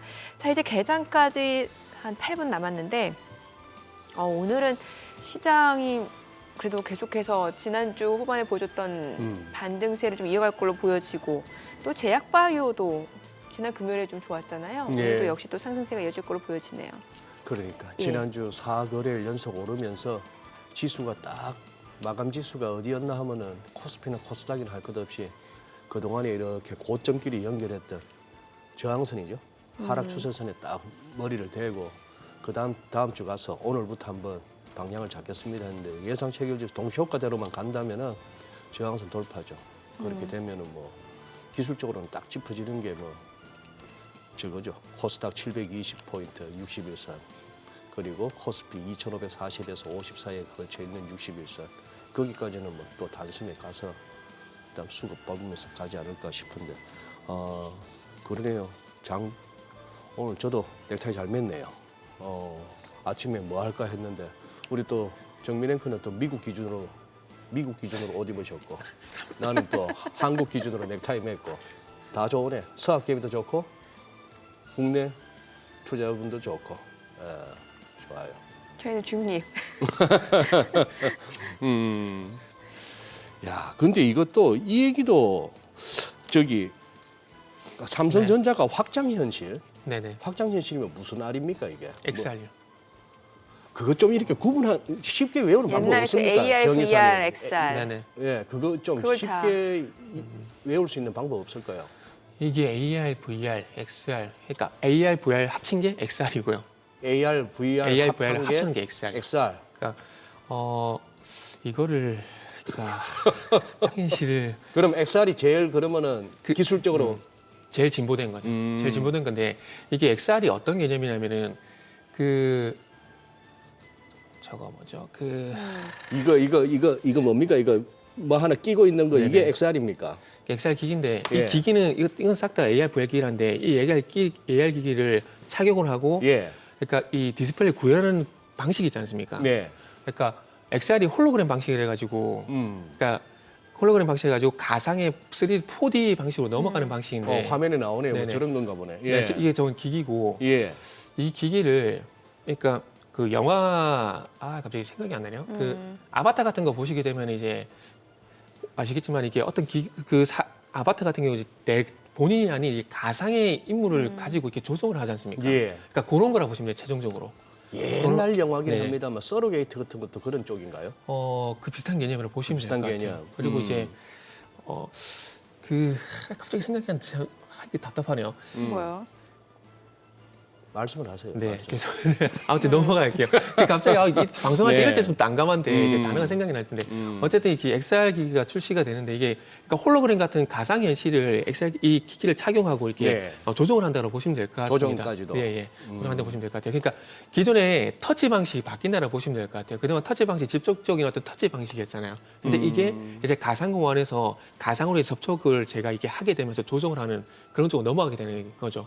그래서 가상에서 제가 이게 직접적으로 터치하는 것은 아니지만은 직접적으로 터치하는 그런 느낌을 이제 가져가는 그런 방식이라고 보시면 될 것 같은데 이게 이제 애플에서 먼저 기기가 나왔거든요. 네. 나왔는데 이게 기계가 무겁다라고 합니다. 생각보다. 무거워가지고 이제 이 무게를 얼마큼 줄이냐가 관건인데 아시겠지만은 이게 삼성전자 같은 경우도 출시를 하겠지만 지금 화면에 보이는 애플 저 방식에서 네. 얼마만큼 무게를 낮추고 조금씩 이제 간편화 시켜 나가느냐 아하. 여기 좀 관건이 될 것 같아요. 그래서 최종적으로는 이게 예전에 저희 어릴 때 이제 만화였던 드래곤볼 보시면 아시겠지만 그 스카우터를 가지고 귀에 착용하는 그 혹시 기억나시는지 기억나는지 모르겠는데 지금 저런 화면이 이제 증강현실인 거잖아요. 네네 증강현실인데 저게 AR 쪽인 거고. 그죠? 혹시 아까 생각 안 난 영화가 마이너리티 리포트입니까? 예, 그 비슷한 겁니다. 비슷한 거예요. 네, 비슷한 건데 거기 보시면 아시겠지만은 가상현실 쪽에 이렇게 홀로그램 띄워가지고 이렇게 터치해가지고 이렇게 띄우고 이렇게 조정하는 게 나오지 않습니까? 네, 네. 그러니까 XR이 최종적으로 그런 방식이라고 보시면 될 것 같아요. 네, 근데 제 얘기는 그러면 이게 지금 애플하고 메타가 벌써 사실 네네, 뭐라 해야 될까요? 네. 앞서 나가고 있잖아요. 네네. 여기 그럼 이제 같이 협력 업체가 보니까 그래도 구글, 퀄컴이긴 합니다만 네. 삼성전자 어떻게 경쟁이 있다고 보시는 거예요? 아니면 이거는 시장 자체가 커서 뭐 가능한 쪽이라고 보시는 거예요? 저 개인적으로는 시장이 네, 이제 시작을 했다고 생각이 이제 드는데 시작이다. 문제는 요걸 해결해야 될 것 같아요. 디지털 멀미. 디지털 멀미요. 디지털 멀미. 그러니까 디스플레이를 눈 가까이 이제 디지털 멀미. 네, 디지털. 예, 차멀미, 배멀미처럼. 네네. 디지털 어지럼증. 어지러움증. 그럴 수가 있죠. 네, 그래서 맞아요. 예. 그런 쪽인데 이게 3D 영화를 보러 가게 되면 이 안경을 쓰게 되면 약간 어지럽고 이렇게 멀미나는 그 약간의 조금 이제 느낌이 안 좋은 그런 것들이 있거든요. 그게 디지털 멀미라 그러는데 삼성전자 그런 부분 얼마만큼 해결을 했느냐가 관건인데 그거를 해결하기 위해서는 소위 말하는 올레도스라든지 디스플레이 기술이 한 단계 더 진보가 돼야 되거든요. 네. 디스플레이가 이제 눈과 이게 너무 가깝다 보니까 이 디지털 어지럼증이 발생이 되는 그렇겠죠. 것들인데 예, 그럴 수가 이런 있죠. 문제를 얼마만큼 해결을 했느냐. 그리고 조금 전에 말씀드렸듯이 중요한 건 이제 무게 이 부분을 얼마만큼 해결했냐 관건인데 거기에 플러스 해가지고 지금 이제 이 스마트 기기가 새로 나왔음에도 불구하고 진보가 되지 못하는 부분들은 컨텐츠 문제도 분명히 좀 있다라고 판단이 됩니다. 그래서 그만큼 기기가 출시가 되겠지만은 이 기기를 활용할 만한 어떤 컨텐츠 문제. 그러니까 저희가 스마트폰을 쓰는 이유도 여기 다양한 어떤 컨텐츠들이 있기 때문에 활용을 하는 거지 예. 않습니까? 근데 지금 이제 엑셀 플랫폼 같은 경우는 그런 컨텐츠가 아직까지 이렇게 많지 않은 상황들이기 때문에 아마 이런 것들도 아직까지 극복이 안 됐기 때문에 폴더블 폰 처음 나왔을 때 출시는 됐지만은 그게 크게 주목을 받았지만은 크게 확장되지 못했던 것처럼 아마 XR기기 같은 경우도 출시가 되기 위해서 주목을 받겠지만은 아마 흥행면이란지 그리고 이제 이 사용률이란지 이런 부분들은 아직 그렇게 제가 볼 때는 쉽지 않을 것 같다. 뭐 저는 그렇게 생각을 하고 있습니다. 그 바이오 쪽 좀 여쭤볼게요. 이제 셀트리온이 지금 뭐 사상 최대 규모의 배당을 결정을 했다는 소식에 이제 지난주 좀 올랐고 지금 보니까 또 나온 소식 중에 하나가 지금 바이오시밀러 지금 4종을 동시에 유럽 허가 권고를 받았다고 하네요. 자, 이러면 이제 또 제약 바이오 전반적으로 네네. 좀 온기가 또 확산될 수 있지 않을까라는 기대도 있는데 어떻게 보시나요? 일단은 이제 지금 시장이 좀 돌아서주게 되면서 지난주 금요일 흐름을 이어받아서 아마 오늘 같은 경우도 바이오가 좀 돌아설 거라고 네네. 생각을 하고 있습니다. 근데 이게 추세적으로 가느냐, 가지 않느냐 이런 관점에서 좀 해석을 해야 되는데 저는 개인적으로 이제 바이오 같은 경우는 한 템포 이제 좀 쉬어간다고 생각을 하고 있거든요. 물론 반등은 나오겠지만 이게 완전히 V자 반전이 돌아선다라고 생각하지는 않습니다. 왜냐하면은 자 올해 이제 전반적인 트렌드를 보면 답이 나오는데 자 1월 달부터 4월 달까지 하이스를 필두로 한 H뱅 관련 소부장들이 상당히 강세를 보였습니다. 그런데 5월 달, 6월 달 음식료, 화장품으로 자연스럽게 넘어가게 되면서 조정이 나왔었거든요.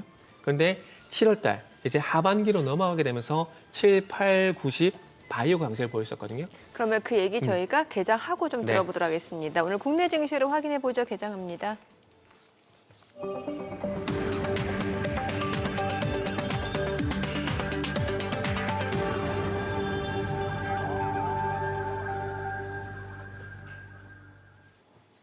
네, 12월 16일 월요일 국내 증시 개장했습니다. 이번 주 중요한 이제 올해 마지막 FOMC가 있게 됩니다. 일단은 12월 달 금리 인하 확률, 25bp 인하 확률이 지금 100% 육박한 상황이고 이제 주목해야 될 부분은 이제 앞으로의 경제 전망이라든지 점도표가 될 것 같습니다. 내년도 금리를 예상할 수 있는 점도표가 수정이 된다라고 하면은 이제 금리 인하 속도가 좀 다소 제동이 걸리게 되는 거죠.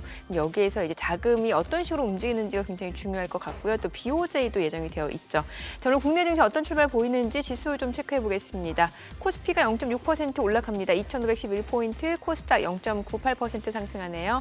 700선 회복이 됐습니다. 코스피는 2,510선까지 회복이 됐고 코스닥은 700선 회복이 됐죠. 시가총액 상위 종목 시초가 보도록 하겠습니다. 삼성전자가 0.5% 상승합니다. 56,400원이고요. SK하이닉스가 1.2% 상승합니다. 177,700원. LG에너지솔루션이 소폭 오름세로 40만 1,000원이고요. 삼성바이오로직스가 0.7% 상승합니다. 99만 3,000원이고 현대차 0.2% 소폭 올라갑니다. 21만 6,000원. 기아는 약보합권, 보합권이네요. 98,100원. 셀트리온이 2% 강세 흐름 이어갑니다. 19만 7,500원이고 삼성전자 우선주도 0.6% 오름세입니다. 46,950원. KB금융이 1% 상승합니다. 8만 5,900원이고 네이버도 1% 올라갑니다. 21만 2,500원에 거래되고 있습니다. 코스닥 시가총액 상위 종목 시초가도 보도록 하겠습니다. 오늘 알테오젠 지금 2% 상승세 이어갑니다. 사흘 연속 오름세로 32만 4,000원이고요. 에코프로비엠도 1.2% 상승합니다. 13만 2,900원. 에코프로도 0.4% 올라갔죠. 지금 7만 2,600원이고 HLB도 상승합니다. 7만 2,300원. 리가켄바이오도 1.6% 상승하면서 11만 2,100원에 거래되고 있고요. 휴젤 지금 강보합권으로 27만 4,500원. 클래시스가 2.7% 강세 보여줍니다. 4만 8,900원에 거래되고 있고요. 지금 보니까 닷새 연속 클래시스 상승세입니다. 자, 그리고 엔캠은 0.4% 하락합니다. 지금 13만 5,700원. 파마리서치 흐름 좋습니다. 6.5% 강세로 26만 1,000원이고요. 리노공업도 올라갑니다. 0.9% 상승 17만 4,200원에 거래되고 있습니다. 오늘 시장에서 특징을 보이고 있는 섹터 종목들 체크해 보도록 하겠습니다. 앞서 호가에서 유리기판 관련주는 굉장히 좋았는데 오늘 필옵틱스가 지금 13% 넘게 올라갑니다. 지금 18,200원 선을 중심으로 흐름이 이어지고 있고요. SKC도 9% 이상 올라갑니다. 11만 300원. 이 가운데 JNTC도 8.9% 강세고요. YC캠도 8% 상승하면서 13,500원에 거래되고 있습니다. 캠트로닉스도 오늘 5.9% 상승 보여주고 있는 상황이네요. 오늘 유리기판 관련주들 흐름이 굉장히 좋습니다. 자, 그리고 또 오늘 유로모픽 반도체 관련주들 에이징랜드가 지금 8% 상승합니다. 28,200원. 그리고 자람테크놀로지도 5% 상승합니다. 4.7% 5% 상승 38,600원 선이고요. 오픈엣지 테크놀로지도 2% 상승 중이고 네페스아크도 1.7% 올라갑니다. 아무래도 이제 필라델피아 반도체 지수, 브로드컴 실적이 굉장히 좋았죠. 이제 필라델피아 반도체 지수 상승을 이끌었는데 오늘 국내 증시 쪽에서 관련주도 흐름이 굉장히 좋은 것 같습니다. 자, 지금 비트코인이 사상 최고치를 기록하고 있는 상황이죠. 가상화폐 관련주도 흐름 좋습니다. 지금 KPM테크 이제 동전주다 보니까 좀 탄력적으로 올라가는 측면이 있고 갤럭시 하모니트리, 컴투스홀딩스, 또 우리기술투자, 하나투자증권 다 모두 강세 흐름 이어지고 있는 상황이고요. 그 밖에 감성코퍼레이션, 제이션 시스템까지도 지금 상승세가 이어지고 있습니다. 대성창투도 5% 상승 보여주고 있는 모습이죠. 뭐 STO 관련주도 흐름 좋습니다. STO 관련주 내에서는 지금 뱅크웨어 글로벌이 지금 상한가입니다. 그리고 뭐 유라클, 아톤, 갤럭시 SM 다 흐름 좋네요. 지금 K옥션, 서울옥션 상승세 이어지고 있고요. 자, 그리고 오늘 신규 상장한 종목 있습니다. 지금 보게 되면은 벡트가 지금 133% 흐름 이어지고 있는 상황입니다. 지금 벡트 같은 경우는 보니까 이제 교육용 디지털 사이니지 전문 업체라고 하네요. 뭐 빔 프로젝트라든지 이런 쪽, 뭐 전자칠판 이런 쪽 만드는 기업이네요. 지금 벡트가 134% 지금 급등을 하고 있는 상황이고요. 자, 그리고 오늘 또 신규 상장한 종목 내에서는 지금 MNC 솔루션은 16% 하락하고 있습니다. 참 이게 희비가 많이 엇갈리고 있는 상황이네요. 자, 이 정도 보시면 될 것 같고요. 수급 상황 좀 체크를 해보도록 하겠습니다. 오늘 유가증권 시장에서는 지금 개인 투자자 순매수입니다. 658억 원 순매수고요. 외국인과 기관은 656억 원, 216억 원 매도 우위 나타내고 있습니다. 코스닥에서도 개인 투자자 순매수입니다. 지금 730억 원 매수 우위, 외국인과 기관은 각각 476억 원, 235억 원 매도 우위를 나타내고 있습니다. 환율 체크해보도록 하겠습니다. 달러원 환율입니다. 정규장 마감 대비로 2원 하락한 1,431원에 개장이 됐습니다. 자, 오늘 시장이 보니까 이제 뭐 코스닥은 700선에서 공방이 펼쳐지고 있고 코스피는 그래도 2,500선 지금 지지가 되고 있는 모습이네요. 네, 예, 그러네요. 조금 이제 시간 가면서 수급 측면에서 외국인들 동향을 조금 더 한번 보기는 봐야 될 것 같은데, 야, 어쨌거나 이거 뭐 기술적으로 접근하는 사람이라면 이거는 장이 의미 있게 돌아서고 있다라고 봐야 될 것 같은데, 어떻게 정 이사님? 네. 지금 너무 성급한 진단인가요? 바닥 어느 정도 뭐 5일째 상승인데 이렇게 되면은 5거래일째 중간중간 조정은 있을만 하지만 지난주 월요일 날이 보니까 그야말로 네. 어떤 개인들한테 극단의 공포를 줬던 날이구만요. 네네. 지나고 보니. 그렇죠. 지금 이거 시장 전체 흐름은 어떻게 보세요, 그러면은? 저는 개인적으로 이제 시장이 탄핵 그 비상계 미전으로 이렇게 돌아갔다라고 생각을 하고 있습니다. 네. 그러니까 시장에서는 아시다시피 이제 탄핵을 원했던 상황들이고, 그리고 시장 예상대로 이렇게 흘러가게 되면서 시장이 제자리를 찾아가고 있다 생각이 들고요. 그러면서 이제 앞으로 시장은 또 어떻게 될 것이냐. 아마 저는 개인적으로 지수 같은 경우는 이제부터는 부침이 좀 나올 수밖에 없다라고 생각을 하고 있고, 그러면서 다시 뭐 트럼프라든지 머스크 쪽으로 이제 뭐 개별 종목 장세 쪽으로 가지 않을까라고 생각을 하고 있습니다. 네. 앞서 저희가 제약바이오 네네. 전략에 대해서 얘기를 네. 마무리를 못 졌거든요. 네네. 예. 그래서 제가 그 말씀드리다가 끊긴 부분이, 그래서 7, 8, 9, 10 바이오 강세를 보이게 되면서 바이오 그리고 음식료 그리고 화장품이 자연스럽게 조정을 받았었거든요. 네. 근데 그게 올해 들어서 그 트렌드라는 거죠. 그래서 바이오 같은 경우는 결국 미국 대선이 상승 모멘텀이었고, 미국 대선이 끝이 나게 되면서 1차적으로 모멘텀 소진이 좀 됐다라고 봅니다. 그리고 알테오젠 같은 기업들 같은 경우도 저 개인적으로는 어쨌든 상승의 원동력이 빅파마 쪽 어떤 기술 이전이거든요. 근데 그게 이제 로버트 케네디 주니어 어떤 보건복지부 장관 임명 이슈가 나오게 되면서 거기서 노이즈가 발생이 됐고, 그럼 자연스럽게 가격 조정이 들어갔다고 생각을 하고 있습니다. 그렇기 때문에 올해 전반적인 일단 어쨌든 뭐 모멘텀이 소진된 부분들이 있고, 그리고 두 번째 올해 전반적인 흐름을 봤을 때 이 상승 섹터에서 탈락을 하게 되면 생각보다 조정이 크게 나온 부분들이 있기 때문에 그런 관점에서 보게 된다라면은 바이오 쪽 같은 경우에 지금 최근에 뭐 줄기세포 쪽이라든지 그리고 비보존 제약 같이 개별적으로 하는 종목들이 있겠지만 7, 8, 9, 10 그때 관심을 가졌던 ABL 바이오, 바이넥스, 뭐 알테오젠, 리아켄 바이오 이런 것들은 조금 조정을 거칠 가능성이 있기 때문에 지금 저가 매수는 조금 섣부르지 않나라고 좀 생각을 하고 있습니다. 그래서 그러면 결론은 뭐냐면은 7, 8, 9, 10 바이오에서 자연스럽게 트럼프 머스크였던 새로운 수혜주 쪽으로, 그러니까 우주항공이라든지 로봇이라든지 조선이라든지 쪽으로 저는 트렌드가 다시 넘어갔다라고 생각하기 때문에 네. 그쪽으로 좀 관심을 가져보는 게 좀 승산이 있다고 생각을 하고 있습니다. 지금 말씀하신 우리 국내에 네. 지금 말씀하신 부분에 관심 가질 만한 그 기업들이 좀 있긴 있나요? 네. 결국 이제 우리나라 같은 경우는 미국에서 무슨 얘기가 나오냐에 따라서 이렇게 섹터들이 움직일 수밖에 없는데 좀 잘 아시겠지만은 뭐 스페이스X 얘기 나오게 되면 우주항공 쪽으로 보게 된다라면 뭐 세트리가이라든지 최근에 뭐 루미 신규 상자 루미르라든지 뭐 그리고 이제 그런 그 캔커 에어로스페이스라는 이쪽을 좀 볼 수밖에 없는 부분들이고 예. 뭐 드론 얘기 나오게 되면은 또 아시겠지만은 그쪽 관련돼 가지고 이제 최근 제이션 시스템이나 이런 것도 강세를 보이고 있거든요. 그러니까 그쪽으로 트렌드 쪽으로 따라갈 수밖에 없는 상황이라고 말씀드려야 될 것 같아요. 그 속에서 조금 묵직하게 움직일 수 있는 거는 조선 정도. 그러다 보니까 HD 현대중공업 그리고 뭐 하나오션 이쪽 필두를 해가지고 조선 기자 쪽으로 넘어가게 되면은 잘 아시겠지만 성강밴드라든지 태용이라든지 이쪽으로 자연스럽게 이제 연결고리를 가져가시는 부분들이 있는 거죠. 근데 오늘 이 와중에 네. 못 가는 게 보니까 또 조선이 그동안 너무 많이 와서 그런가. 네. 뭐 낙폭이 큰 건 아닙니다만 좀 그런 상황이고. 이제 KB금융 같은 경우도 한 200일선쯤 오니까 이제 더 추가 하락보다는 그나마 반등 모습이 나오고. 뭐 이렇게 전반적으로 다 가고 있는 와중이니까 뭐 특별히 뭘 이게 좋습니다 할 만한 그건 없네. 여전히 정치 테마주는 오늘도 굉장히 변동성 크고. 그죠.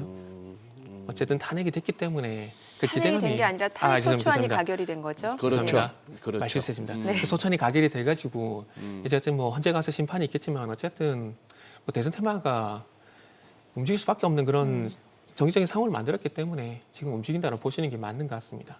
네. 어때요? 연말까지 뭐 네. 지금 사실 이제 국내 증시에서는 좀 수익 내기가 쉽지 않다라고 해서 조금 미국 쪽으로 가신 분들이 굉장히 네네. 많잖아요. 근데 이제 분위기가 좀 이렇게 좋아질 것 같다라는 기대감도 있는 것 같아서요. 어떨까요? 지난주 후반부터 좀 그런 흐름들이 나왔었잖아요. 그렇죠. 근데 그 부분도 서두에 말씀을 드렸듯이 그러니까 비상계엄 이전으로 제자리를 찾아가는 저는 과정이라고 생각을 하고 있거든요. 그리고 이제 어쨌든 비상계엄이 끝이 나게 되면서 그리고 시장이 원했던 방향대로 이제 진행이 됐기 때문에 이거에 대한 어떤 선반영은 분명히 좀 될 거라고 봅니다. 그러면 선반영이 되고 난 이후에 시장은 어떻게 될 것인가?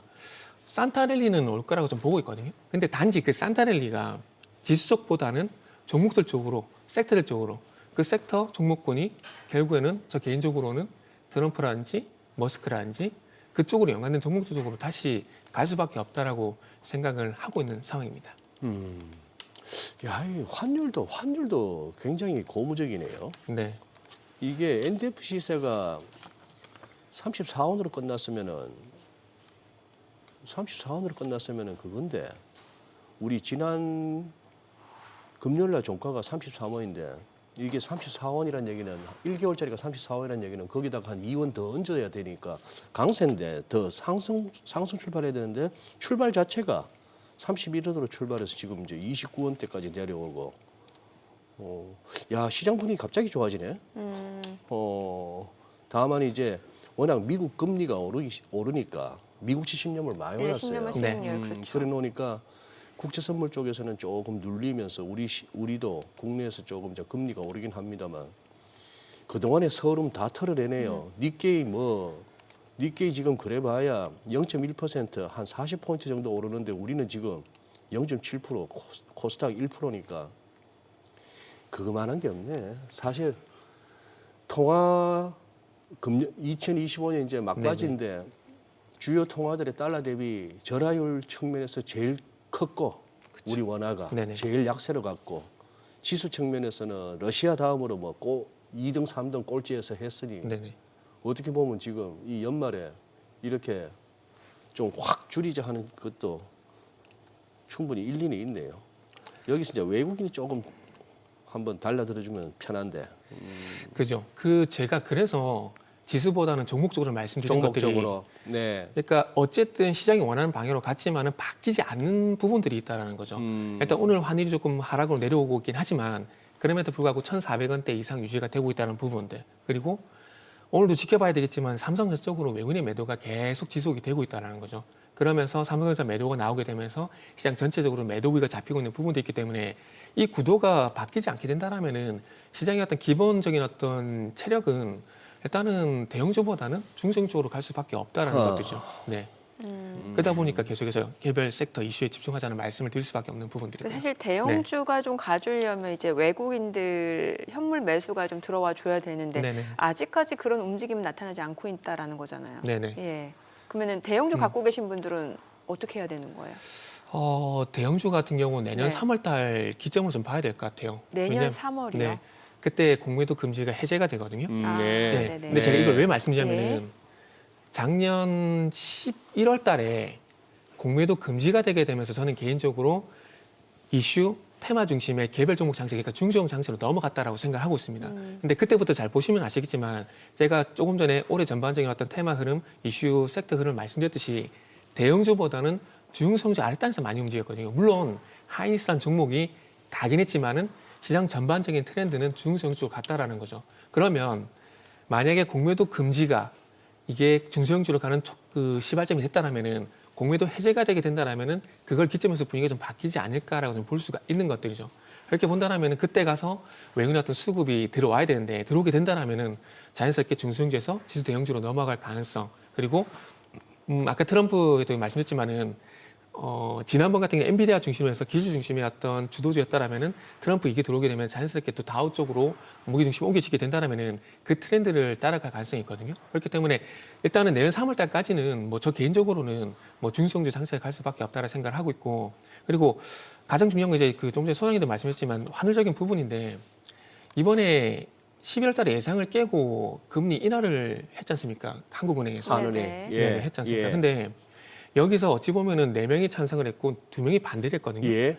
근데 이 2명이 한국은행 총재의 우호적인 인물들이거든요. 어허. 부총재하고 네. 한국은행이 임명한 위원이 이 2명은 반대했는데 예. 다른 분들은 찬성을 했어요. 어허. 근데 자기 신복들이 반대를 했는데 한국은행 총재 같은 경우 찬성적으로 금리 인하를 했단 말이죠. 네. 여기서 우리가 주목을 할 필요가 있는데 이번에 통화 정책의 어떤 결정 배경에 환율보다는 경기 쪽으로 우선했다고 공식적으로 얘기를 했어요. 네. 이번 기자회견에서. 예. 그러니까 결국에는 이제 금리 인하 배경에 이번에 수출 둔화 요인도 반영을 했다라는 겁니다.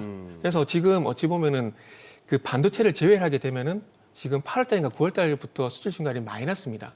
그래서 한국은에서 이 수출 증가율이 마이너스 되는 것을 방어하기 위해서 환율을 일정 부분 고환율 유지하겠다고 언급한 상황이거든요. 네. 그래서 그런 점을 감안해 보게 된다면은 환율 같은 경우는 당분간 1,400원 이상에서 계속해서 유지가 될 가능성이 일단 높다라고 보는 게 저는 맞다라고 생각하고 있습니다. 예, 그 말씀도 네. 동의하지만 1,400원 네. 이상에서 유지되겠지만 저는 한은 금리 인하에도 불구하고 2년 전에 그 1,444원이라는 전고점이 안 열렸다는 것도 저는 굉장히 고무적이에요. 네네. 예.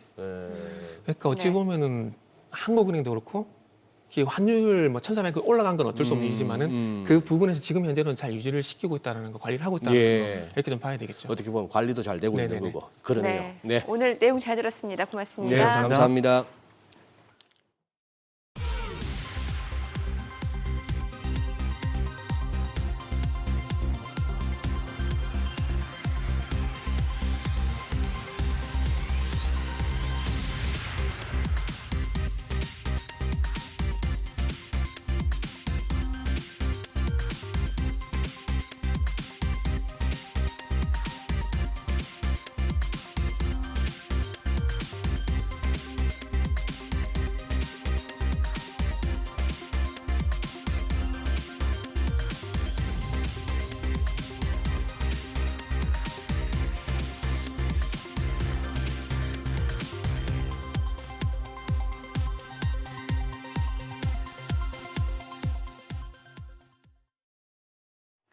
이 시각 시황입니다. 우리 시장 정치적인 불확실성이 해소되면서 양 지수 모두 5거래일 연속 상승하고 있습니다.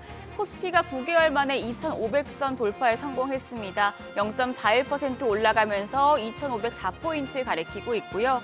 코스닥도 0.7% 상승하면서 현재 700선 돌파 시도하고 있습니다. 698선 넘어가고 있습니다.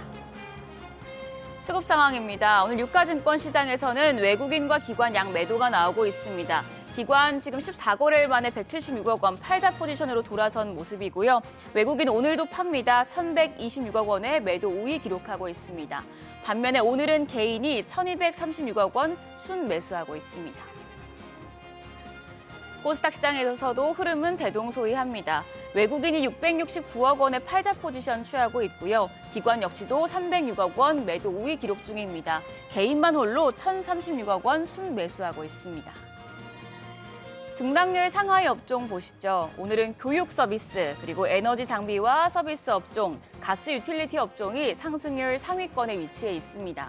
반면에 컴퓨터와 주변 기기 쪽, 그리고 게임과 항공, 화물, 운송 업종이 하락폭이 큰 것으로 집계됩니다. 그럼 시장을 주도하는 테마 종목별 시세 체크하겠습니다. 오늘 유리기판 관련주가 강합니다. 미국 반도체 기업인 브로드컴 호실적을 기록한 가운데 반도체 유리기판 도입을 검토하고 있다는 소식에 관련주가 장 초반부터 시세 분출하고 있는데요. 유리기판주 내에서는 필옵틱스가 13.13% 급등합니다. 거래가 18,140원이고요. SKC도 12% 가까이 올라갑니다. 11만 2천 원에 거래되고 있습니다. JNTC입니다. 12.6% 상승하면서 21,600원. YC캠이 7.24% 올라가면서 13,480원에 거래되고 있고 HB테크놀로지도 6.58% 강세 기록 중입니다. 피팅과 밸브 관련주도 상승합니다. 동해 해저 유망 구조에 실제로 가스와 석유가 묻혀 있는지 확인하는 탐사 시추 작업이 이제 관련해서 내일 바다로 떠난다는 소식에 피팅과 밸브 쪽에 영향을 받고 있는데요. 이제 동해 가스정 관련해서는 한국선제가 16.75% 급등하면서 현재 거래가 4,810원이고요. 화성밸브가 7% 가까이 올라갑니다. 7,820원. 한선 엔지니어링이 2.7%, DK락이 2.4% 오름세 기록 중이고 BMT 역시도 1.83% 상승세 보여주고 있습니다. 다음은 비트코인 관련주입니다. 비트코인이 10만 5천 달러를 돌파하며 사상 최고치를 기록하자 관련주 역시 들썩이고 있습니다. 지금 비트코인 관련주 내에서는 제이시언 시스템이 10% 가까이 상승하면서 거래가 6,100원이고요. KPM테크가 지금 0.63% 소폭의 강세 흐름, 갤럭시와 머리트리 역시 6.09% 상승하면서 거래가 9,390원대 나타내고 있습니다. 컴투스홀딩스도 올라갑니다. 9.82% 강세로 현재 거래가 41,950원으로 집계되고 있고요. 하나투자증권 5.28% 상승하면서 4,090원대에서 거래되고 있습니다. 마지막으로 오늘 두 종목이 신규 상장했는데요. 흐름이 극명하게 엇갈립니다. 벡트, 상업교육용 디지털 사이니지 기업으로 공모청약에서 흥행했었는데 오늘 148.46% 급등 중입니다. 현재 거래가 9,670원으로 집계가 되고 있고요. 반면에 방산부품 전문 기업인 MNC솔루션은 하락하고 있습니다. 14.92% 하락하면서 현재 거래가 55,300원으로 집계되고 있습니다. 오늘도 시장 상승세를 키워가고 있는데요. 코스피 2,500을 코스닥은 800선 안정적으로 유지할 수 있을지 지켜보셔야겠습니다. 지금까지 시장 상황 전해드렸습니다.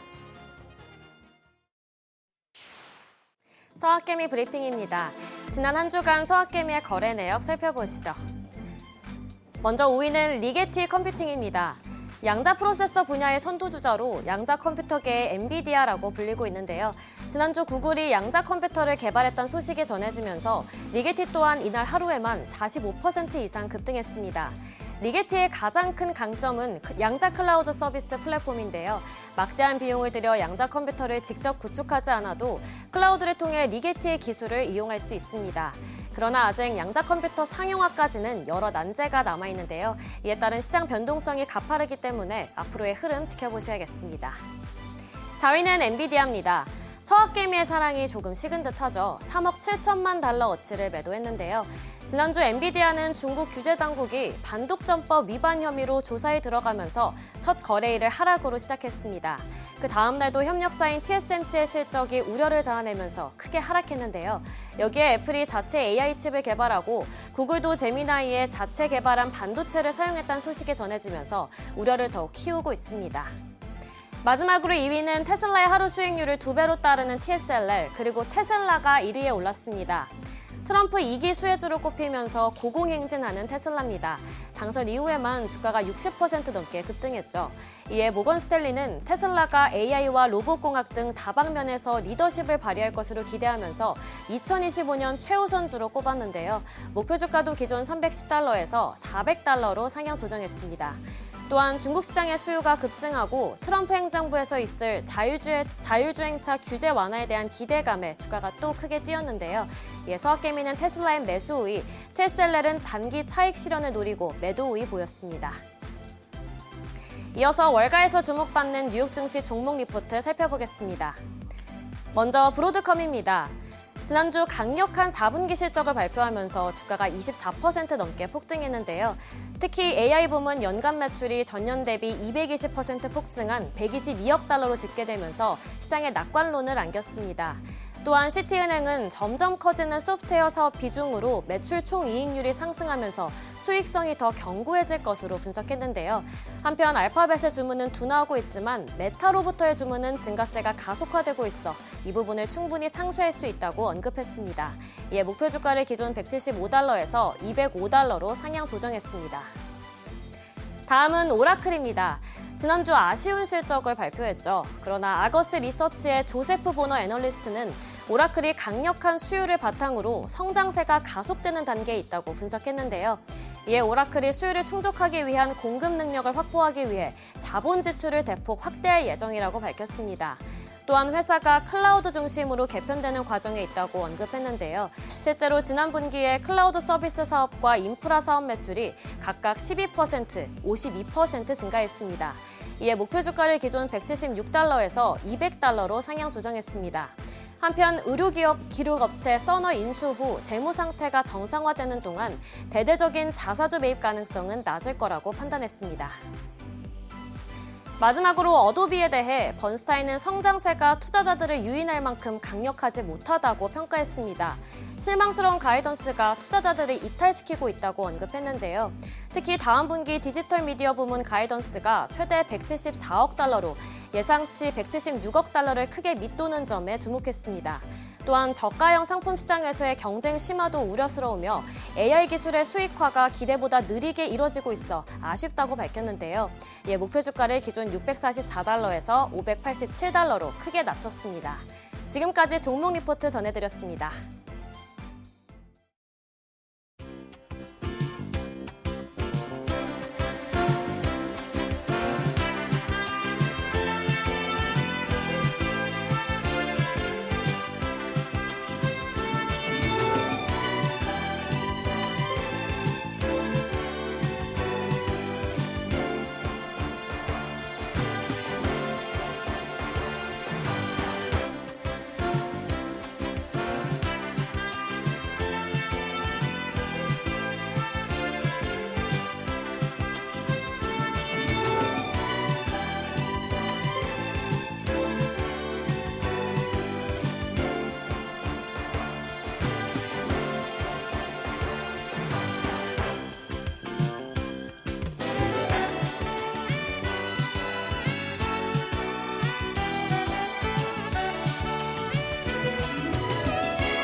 정치적 불확실성이 지속되면서 달러 환율이 크게 오르자 우려가 컸던 업종 중 하나로 바로 제약 바이오 업종인데요.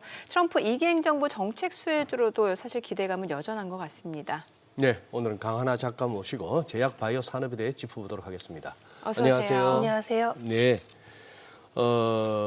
제약 바이오 이걸 갖다가 무슨 뭐 비상계엄 사태하고 엮을 건 아닌 것 같은데 주가 흐름을 봐서는 사실 이거 금년에 이쪽에 굉장한 시세가 났지 않습니까? 네, 맞습니다. 유한양행, 뭐 삼천당, 삼성바이오로직 살 것 없이 대단한 그게 나왔는데 좀 빠른 쪽은 특히 여름에 굉장히 시세가 났다가 통상적으로 한 10월 중순부터 다들 이제 좀 조정이 들어왔고 네, 맞습니다. 오히려 지난주 월요일 날은 너나 할 것 없이 다 빠졌고 시장이. 네, 맞습니다. 근데 지난주도 다들 또 좋아요. 네. 한번 이 바이오 쪽에 지금 한번 그래도 우리 강하나 작가님이 한번 전체적으로 흐름을 한번 짚어주신다면요. 네, 일단 말씀해주신 것처럼 7월부터 한 10월 초까지는 이제 제약바이오 섹터가 굉장히 좋은 굉장히 흐름을 좋았어요. 많이 보여줬었는데요. 사실상 11월부터 지금 지지부진한 상황이고 비상계엄 사태로 인해서 이제 환이 올라가면서 그에 따른 자금 조달 이슈가 조금 대두되는 것 같습니다. 네. 아시겠지만 이제 제약바이오 섹터는 글로벌 임상을 진행하는 경우가 많고 글로벌 임상을 진행할 때 자금이 정말 많이 투입이 됩니다. 그렇기 때문에 때문에 그로 인해서 이제 돈이 많이 필요해지게 될 것이다. 그렇게 되면 이제 제약바이오 섹터에 안 좋은 영향을 끼칠 것이다라는 인식이 아무래도 있을 수밖에 없을 것이고요. 사실 이것보다도 더 큰 문제는 지금 금리가 오르고 있다라는 것입니다.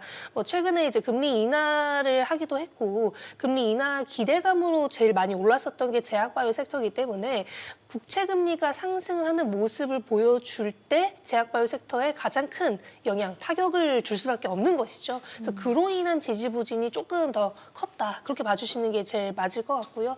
아무래도 이제 연말에 다가오면서 제약바이오에 대한 기대감이 12월 초에 또 이제 다시 올라올 거라고 생각을 했습니다만 네. 비상계엄 사태도 있었고 이제 정치적인 이슈가 워낙 크게 있었다 보니 그로 인해서 이제 수급이 조금 약간 망가진 모습은 아무래도 이제 영향을 주지 않았나 그렇게 생각하시면 될 것 같습니다. 네.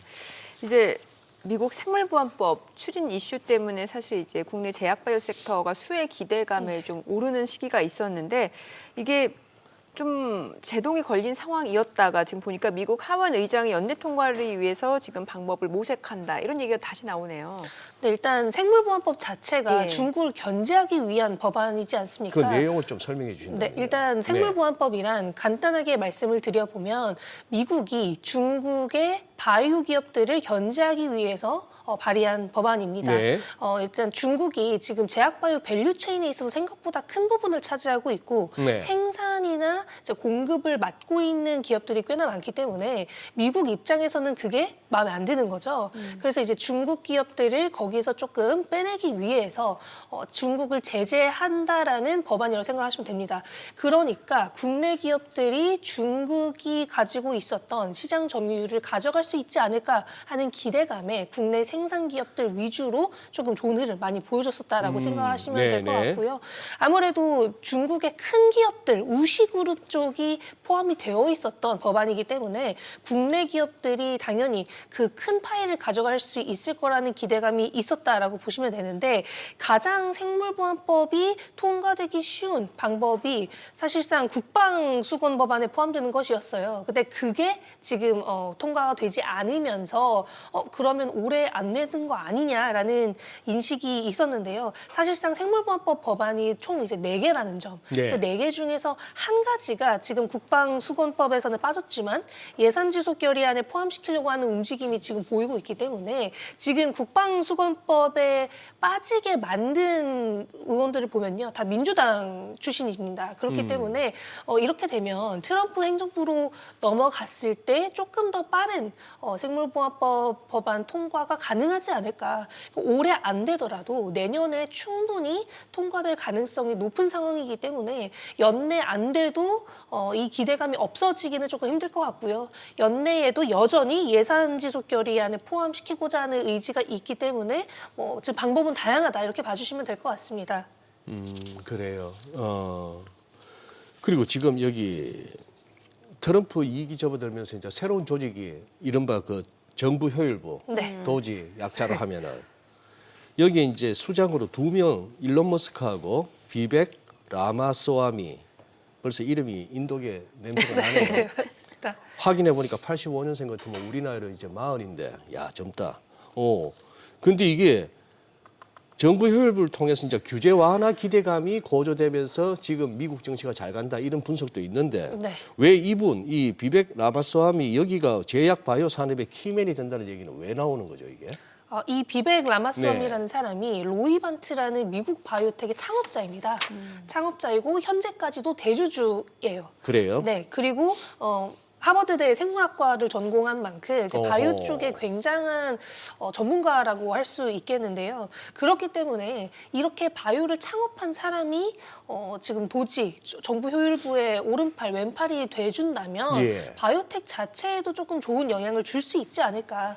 바이오 빅파마들도 당연히 좋은 영향을 받을 수 있겠지만요. 오히려 더 바이오텍들에게 조금 더 좋은 영향을 줄 수 있을 거라는 기대감이 좀 나오고 있는 것 같습니다. 그러면 우리 국내에 비백 관련주 없나요? 사실 말씀드렸다시피 로이반트라는 기업의 창업자이기 때문에 예. 이제 로이반트라는 기업과 관련이 있는 국내 기업들이 다수 있기는 합니다. 그래요? 로이반트. 네, 예. 로이반트라는 기업의 그룹사예요. 모회사이기 때문에 네. 자회사를 굉장히 많이 보유하고 있는데요. 로이반트의 자회사이자 한올바이오파마의 자가면역 질환 치료제를 라이선스 인해간 게 이제 이뮤노반트라는 기업이 있고요. 이제 로이반트와 SK가 합작법인으로 설립한 프로테오반트를 인수한 게 또 SK바이오팜이 어허. 있습니다. 그리고 이제 로이반트와 이제 아뷰투스가 설립한 합작사가 또 있는데 이제 제네반트라는 기업인데요. 한때 이제 코로나로 mRNA 쪽이 좀 예. 화두가 됐었잖아요. mRNA에 필수적으로 들어가는 LNP 기술을 도입한 게 이제 ST팜이 또 있습니다. 그래서 국내에 뭐 직접적인 관련주라기보다는 이런 식으로 이제 로이반트의 자회사들과 어느 정도의 관계가 있는 기업들이 다수 존재한다. 그렇게 봐주시면 좋을 것 같습니다. 아니 근데 딴 데도 아니고 하버드에서 생물학 전공하고 예일에서 로스쿨 졸업했는데 헤지펀드 매니저까지 했으면 네. 이름이 길어서 그냥 아니 성은 모르겠고 비백 저 양반은 대단하네요. 그렇죠. 그리고 이제 바이오텍을 조금 더 선호하는 것 같아요. 특히 바이오텍. 이제 AI나 조금 신약 개발에 있어서 시간과 비용을 어떻게 효율적으로 쓰는지 굉장히 관심이 많은 사람이더라고요. 예. 그래서 이제 기술을 도입하는 물질을 도입하는 방식의 신약 개발을 굉장히 선호하는 걸로 알려져 있습니다. 그래 놓으니까 지금 도저히 트럼프 정부 출범하기 전에 탈탈 털어서 다 보내고 있구나. 네. 저 우크라이나에다가. 관련 기업은 보니까 이제 뭐 이뮤노반트, 한올바이오파마, 프로데오반트 그리고 SK바이오팜, ST팜 이렇게 네. 압축을 해보면 되겠네요. 그럼 삼성바이오로직스 사실 이제 우리나라 제약바이오 중에서는 이제 제일 큰 기업이잖아요. 네. 어떨까요? 3분기 실적 좋았잖아요. 네. 향후 전망도 궁금하거든요. 네, 3분기 실적도 기대치 대비 잘 네. 나온 실적을 예. 보여줬고요. 이제 누적 매출이 거의 3조 3천억 원 정도를 보여주면서 이제 올해 2024년 연간 매출은 무려 이제 4조 5천억 원 이상을 예상하고 있습니다. 일단 4공장의 가동률이 생각보다 빠르게 올라오고 있다라는 점, 그리고 아직 짓고 있는 5공장의 선수주가 굉장히 빠르게 올라오고 있다라는 점이 이 실적에 반영이 되고 있는 것 같고요. 4공장 때보다도 5공장의 선수주가 더욱 빠르게 올라오고 있다라는 게 알려지고 있고 6공장 설립에 대한 얘기도 빠르게 나올 것이기 때문에 이런 부분들이 다 반영이 되고 있다라고 봐주시면 될 것 같고 미국 대통령 선거 이후에 이제 생물보호법 논의 자체가 약간 지지부진하긴 합니다만 그래도 이제 트럼프 행정부에서 생물보호법 자체가 지금 화두가 될 수 있을 거라는 인식이 나오고 있기 때문에 삼성바이오틱스가 생산단에서는 글로벌 캐파 탑3 안에 드는데 그렇다라고 한다면 당연히 이런 생물보호법 수혜도 받을 수 있을 것이고 현재 빅파마들의 수주를 점점 더 많이 받고 있는 상황에 실적 성장은 계속될 수밖에 없다. 그렇게 기대를 하고 있습니다. 자, 그리고 빼놓을 수 없는 기업이 또 셀트리온 있지 않습니까? 셀트리온 뭐 3분기 역대 최고 매출이었고 네. 여기다가 또 지난주 나온 소식 자체는 뭐 사상 최대 배당 얘기 나오고 네, 있는 맞습니다. 상황이고 그리고 오늘 또 보니까 유럽에서 바이오시밀러 네. 내종 허가 권고를 했다면서요? 네, 맞습니다. 셀트리온은 워낙 바이오시밀러 쪽에서는 글로벌 탑티어 기업이기도 한데요. 오늘 좋은 공시가 나온 만큼 셀트리온이 이제 내년에 훨씬 더 좋은 실적을 보여줄 수 있지 않을까 그렇게 기대를 받고 있습니다. 다만 올해에는 셀트리온에 대한 관심이 대부분 램시마의 SC 제형, 진펜트라의 매출이 얼마나 올라왔느냐, 처방수가 어느 정도이냐가 중심이었기 때문에 셀트리온의 주가가 상대적으로 이제 지지부진했다라는 얘기가 있는데요. 이제 진펜트라에만 지금 집중을 할 것이 아니라 사실 셀트리온의 파이프라인은 굉장히 다양하고 현재 미국에서는 직접 판매를 추진하고 있기 때문에 마진율도 점점 좋아질 수밖에 없는 구조입니다. 이제 과거에는 파트너사를 끼고 바이오시밀러들을 미국에서 판매를 했었기 때문에 마진율이 올라가는 데 있어서는 한계가 있었는데요. 이제는 이제 미국에서 직접 직접 판매를 시작하면서 그런 비용적인 측면이 조금 해결이 되고 있고 내년부터는 그런 비용이 다 들어가고 영업망이 구축이 된 상황에 이제 유럽 쪽 지금 승인 권고를 계속해서 받게 된다면 보험사에 등재되는 바이오시밀러들 늘어날수록 이제 내년에는 조금 더 실적 기대를 해볼 만하지 않을까. 특히 민주당이든 공화당이든 트럼프든 바이든이든 각장 얘기를 많이 했었던 부분이 약가 인하예요. 예. 약가 인하인데 바이오시밀러가 약가 인하에 있어서 가장 큰 수혜가 될 수 있거든요. 아시겠지만 이제 신약의 특허가 만료가 되면 이제 바이오시밀러들이 출시가 되고 신약을 대신해서 바이오시밀러를 처방할 수 있는 그런 방법을 많이들 지금 추진을 하고 있고 교차 처방에 더불어서 바이오시밀러에 대한 보험사 등재들이 훨씬 더 활발해지고 있는 상황입니다. 그렇기 때문에 바이오시밀러 자체에 대한 선호도가 높아질 수 있다는 점이 이제 셀트리온에 있어서 조금 우호적인 환경이 되는 것이지 않을까 싶습니다. 와, 그동안 이렇게 기회 있을 때마다 봐온 중에 차트는 제일 이쁘네요, 지금. 맞습니다. 굉장히 위클리, 먼슬리 할 것 없이 좋은 신호들이 막 나오네. 여기는요. SK바이오사이언스는 영업 손실 396억 3분기. 전년 동기 대비 적자 전환이다. 원인이 뭐 무리한 자회사 인수? 요 내용 좀 알려주시죠. 이제 SK 바이오사이언스는 저희가 이제 코로나19 때 알게 된 기업일 텐데요. 당시에는 이제 코로나19 백신을 위탁 생산해주기도 하고 자체 개발도 하면서 관심을 많이 받았었습니다만 위탁 생산 계약 자체가 이제 끊기고 이게 지속이 될 수 없다 보니까 그로 인한 실적 하락도 당연히 불가피했고요. 거기에 더불어서 이제 말씀해주신 것처럼 백신 관련 기업들을 하나둘씩 인수를 하기 시작했습니다. 코로나 때 벌어들인 돈으로 1조 원 이상의 돈으로 지속적인 인수를 추진을 하고 있고 CDMO 기업들도 이제 인수를 하고자 지속적으로 얘기를 해줬었는데요. 아시겠지만 아직까지는 그런 인수로 인해서 흑자 전환을 빠르게 하기에는 조금 어려워 보이고 좀 자체적으로 연구개발 중인 백신들도 연구개발 비용이 많이 들어가고 있는 상황이기 때문에 아마 2027년까지는 적자를 유지할 수밖에 없지 않을까. 2028년 이후로 뭐 페론구균 백신이라든지 뭐 도입한 신약의 그런 출시로 약간의 돈을 벌어들이는 것 이외에는 계속해서 적자가 지속될 수밖에 없을 것 같습니다. 다만 이제 최근에 갑자기 급등을 했었던 이슈가 있는데요. 이 부분은 이제 SK바이오사이언스가 러시아에 수출한 페론구균 13가 원액에 대한 화이자와의 특허 침해 소송에서 승소를 했다입니다. 근데 이 부분은 그냥 약간의 해프닝 정도로 넘어갈 것 같고 흑자 전환을 하기까지는 이제 시간이 걸릴 것이기 때문에 기업의 가치를 올리기 위해서는 좀 출시가 좀 빠를 수 있는 그런 백신을 도입한다든지 좀 상용화된 물질을 사와서 그로 인한 캐시카우를 만들어내는 방법밖에는 아직은 없을 것 같습니다.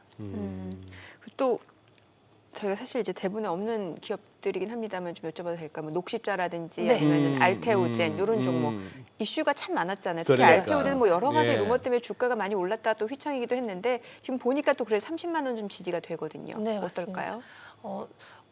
이제 바이오의 경우에는 좋은 기술을 보유하고 있으면 특허 얘기가 무조건 나오게 되어 있습니다. 이게 문제가 있든 없든 특허 얘기는 나올 수밖에 없는 거고요. 빅파마들도 그냥 소송을 하는 게 그냥 회사끼리 정해놓은 것처럼 정말 좋은 기술에 대해서는 계속해서 하는 게 조금 트렌드라고 보시면 될 것 같아요. 그래서 알테오젠의 경우 어차피 지금 머크가 어느 정도 다 확인을 다 했던 상태에서 독점 계약을 진행한 것이고 잘 아시겠지만 특허 문제는 있더라도 어차피 머크 쪽에서 해결을 하는 것이기 때문에 알테오젠에 타격을 입을 것은 없습니다. 거기에 더불어서 사실상 할로자임과는 다른 플랫폼을 보유하고 있어서 특허 문제는 없을 거라는 생각을 저는 갖고 있고 없을 확률이 훨씬 더 높아요. 다만 이제 많은 분들이 불확실성에 대한 부분을 워낙 안 좋아하시고 바이오에 있어서 좀 그런 두려움을 가지고 계신 분들이 많다 보니까 그런 부분에 대한 하락은 어쩔 수 없었던 것이지 않을까. 다만 기존의 알테오젠의 주가를 올렸었던 요소들은 여전히 다 유지가 되고 있고 내년에 아무래도 이제 키트로다 SC제형의 출시를 앞두고 있기 때문에 그 부분에 오히려 주목을 하는 게 더 낫지 않을까 싶습니다. 제약바이오 워낙 우리 강 작가님이 뭐라도 여쭤보면 다 나올 것 같아서 궁금한 거 다 여쭤볼게요. 네. 삼천당 제약은 뭐가 있었길래 이랬다가 이 반토막이 나 있습니까? 사실 삼천당 제약 같은 경우는 비만 치료제 때문에 관심을 많이 받았었던 건데요. 있긴 있었나요? 비만 치료제가? 이제 비만 치료제를 개발하고 있고 하고 있고. 네네 하고 있고 이제 경구용을 지금 출시하고자 하는 모습을 보이고 있습니다. 네. 근데 이제 비만 치료제 관련된 기업들이 올해 한 번 다 되게 많이 올랐었잖아요. 그러니까요. 프론도 그렇고. 맞습니다. 예. 그랬다가 이제 다 하락을 한 상황이기 때문에 아무래도 이제 글로벌 빅파마들이 워낙 잘하고 있어서 그냥 약간의 시세를 한번 줬었던 모습이 가장 클 것 같고요. 정말 이후에 한 번 더 오르기 위해서는 이제 아일리아 시밀러에 대한 계약이 좀 크게 나와준다든지 아니면 비만 치료제 쪽에서도 이제 계약이 좀 나와주고 출시가 되면서 그에 따른 상승은 기대를 할 수 있습니다만 당연히 이제 올해는 이제 조금 늦을 것 같고 네. 내년은 돼야 그 부분이 진전을 보여주면서 그 부분에 대한 기대감은 다시 올라갈 수는 있지 않을까. 다만 이제 비만 치료제 쪽은 저는 이제 국내 기업들이 자체적으로 진행을 하기에는 무리가 많은 부분이 있기 때문에 빅파마들과 손을 잡지 않는 이상은 조금 어렵지 않을까 그렇게 생각을 하고 있습니다. 오히려 비만 치료제는 그 미국의 일라일리나 노보노디스크 노보노디스크죠. 이쪽을 보는 게 좋겠네요. 그렇죠. 어쨌든 비만 치료제가 대규모 임상을 무조건적으로 해야 되고 네네. 워낙 지금 나와 있는 약들이 좋기 때문에 이제 국내 기업들이 진출하기 위해서는 파트너사가 필요한 거죠. 네. 우리 강 작가님 보통 이렇게 분들 모셔서 바이오 제약 쪽으로 이렇게 얘기를 하다가 여기만 가면 다들 언급을 회피하시던데 어려워요. 우리 강 작가님은 어떠실란가 모르겠네.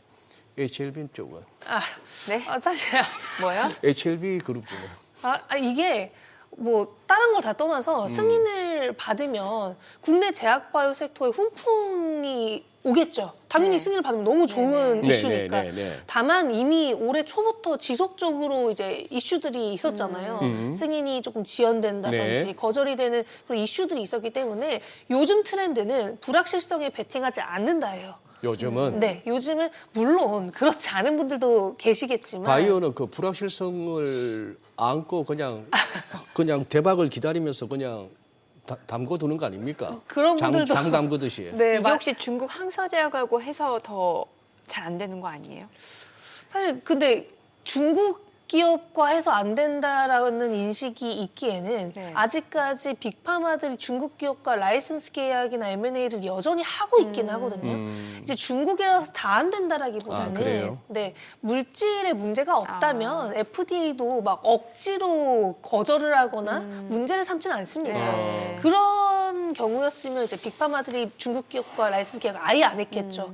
다만 이제 아직까지 라이선스 계약이 진행이 되고 있다는 점. 이제 가남의 경우에는 수술에 있어서 생존율이 되게 높고 예후가 좋다라는 점이 아무래도 약간의 좀 그런 부분이 될 수 있을 것 같고요. 이제 그걸 넘어서는 데이터가 나오게 된다면 당연히 승인을 받을 수 있겠습니다만 지금까지는 여전히 불확실성이 남아있는 네. 상황이라고 생각합니다. 네. 알겠습니다. 오늘 내용 잘 들었습니다. 네, 고맙습니다. 고맙습니다. 감사합니다. 지금 코스피는 여전히 이제 2,500선 지지가 되고 코스닥도 700선 지금 계속해서 좀 공방이 펼쳐지고 있는 양상이네요. 아쉬운 거는 외국인이 아직까지는 들어오지 그러네요. 않고 있다는 점이 좀 아쉬운 것 같습니다. 그래도 우리 시장 장합니다. 잘 버티네요.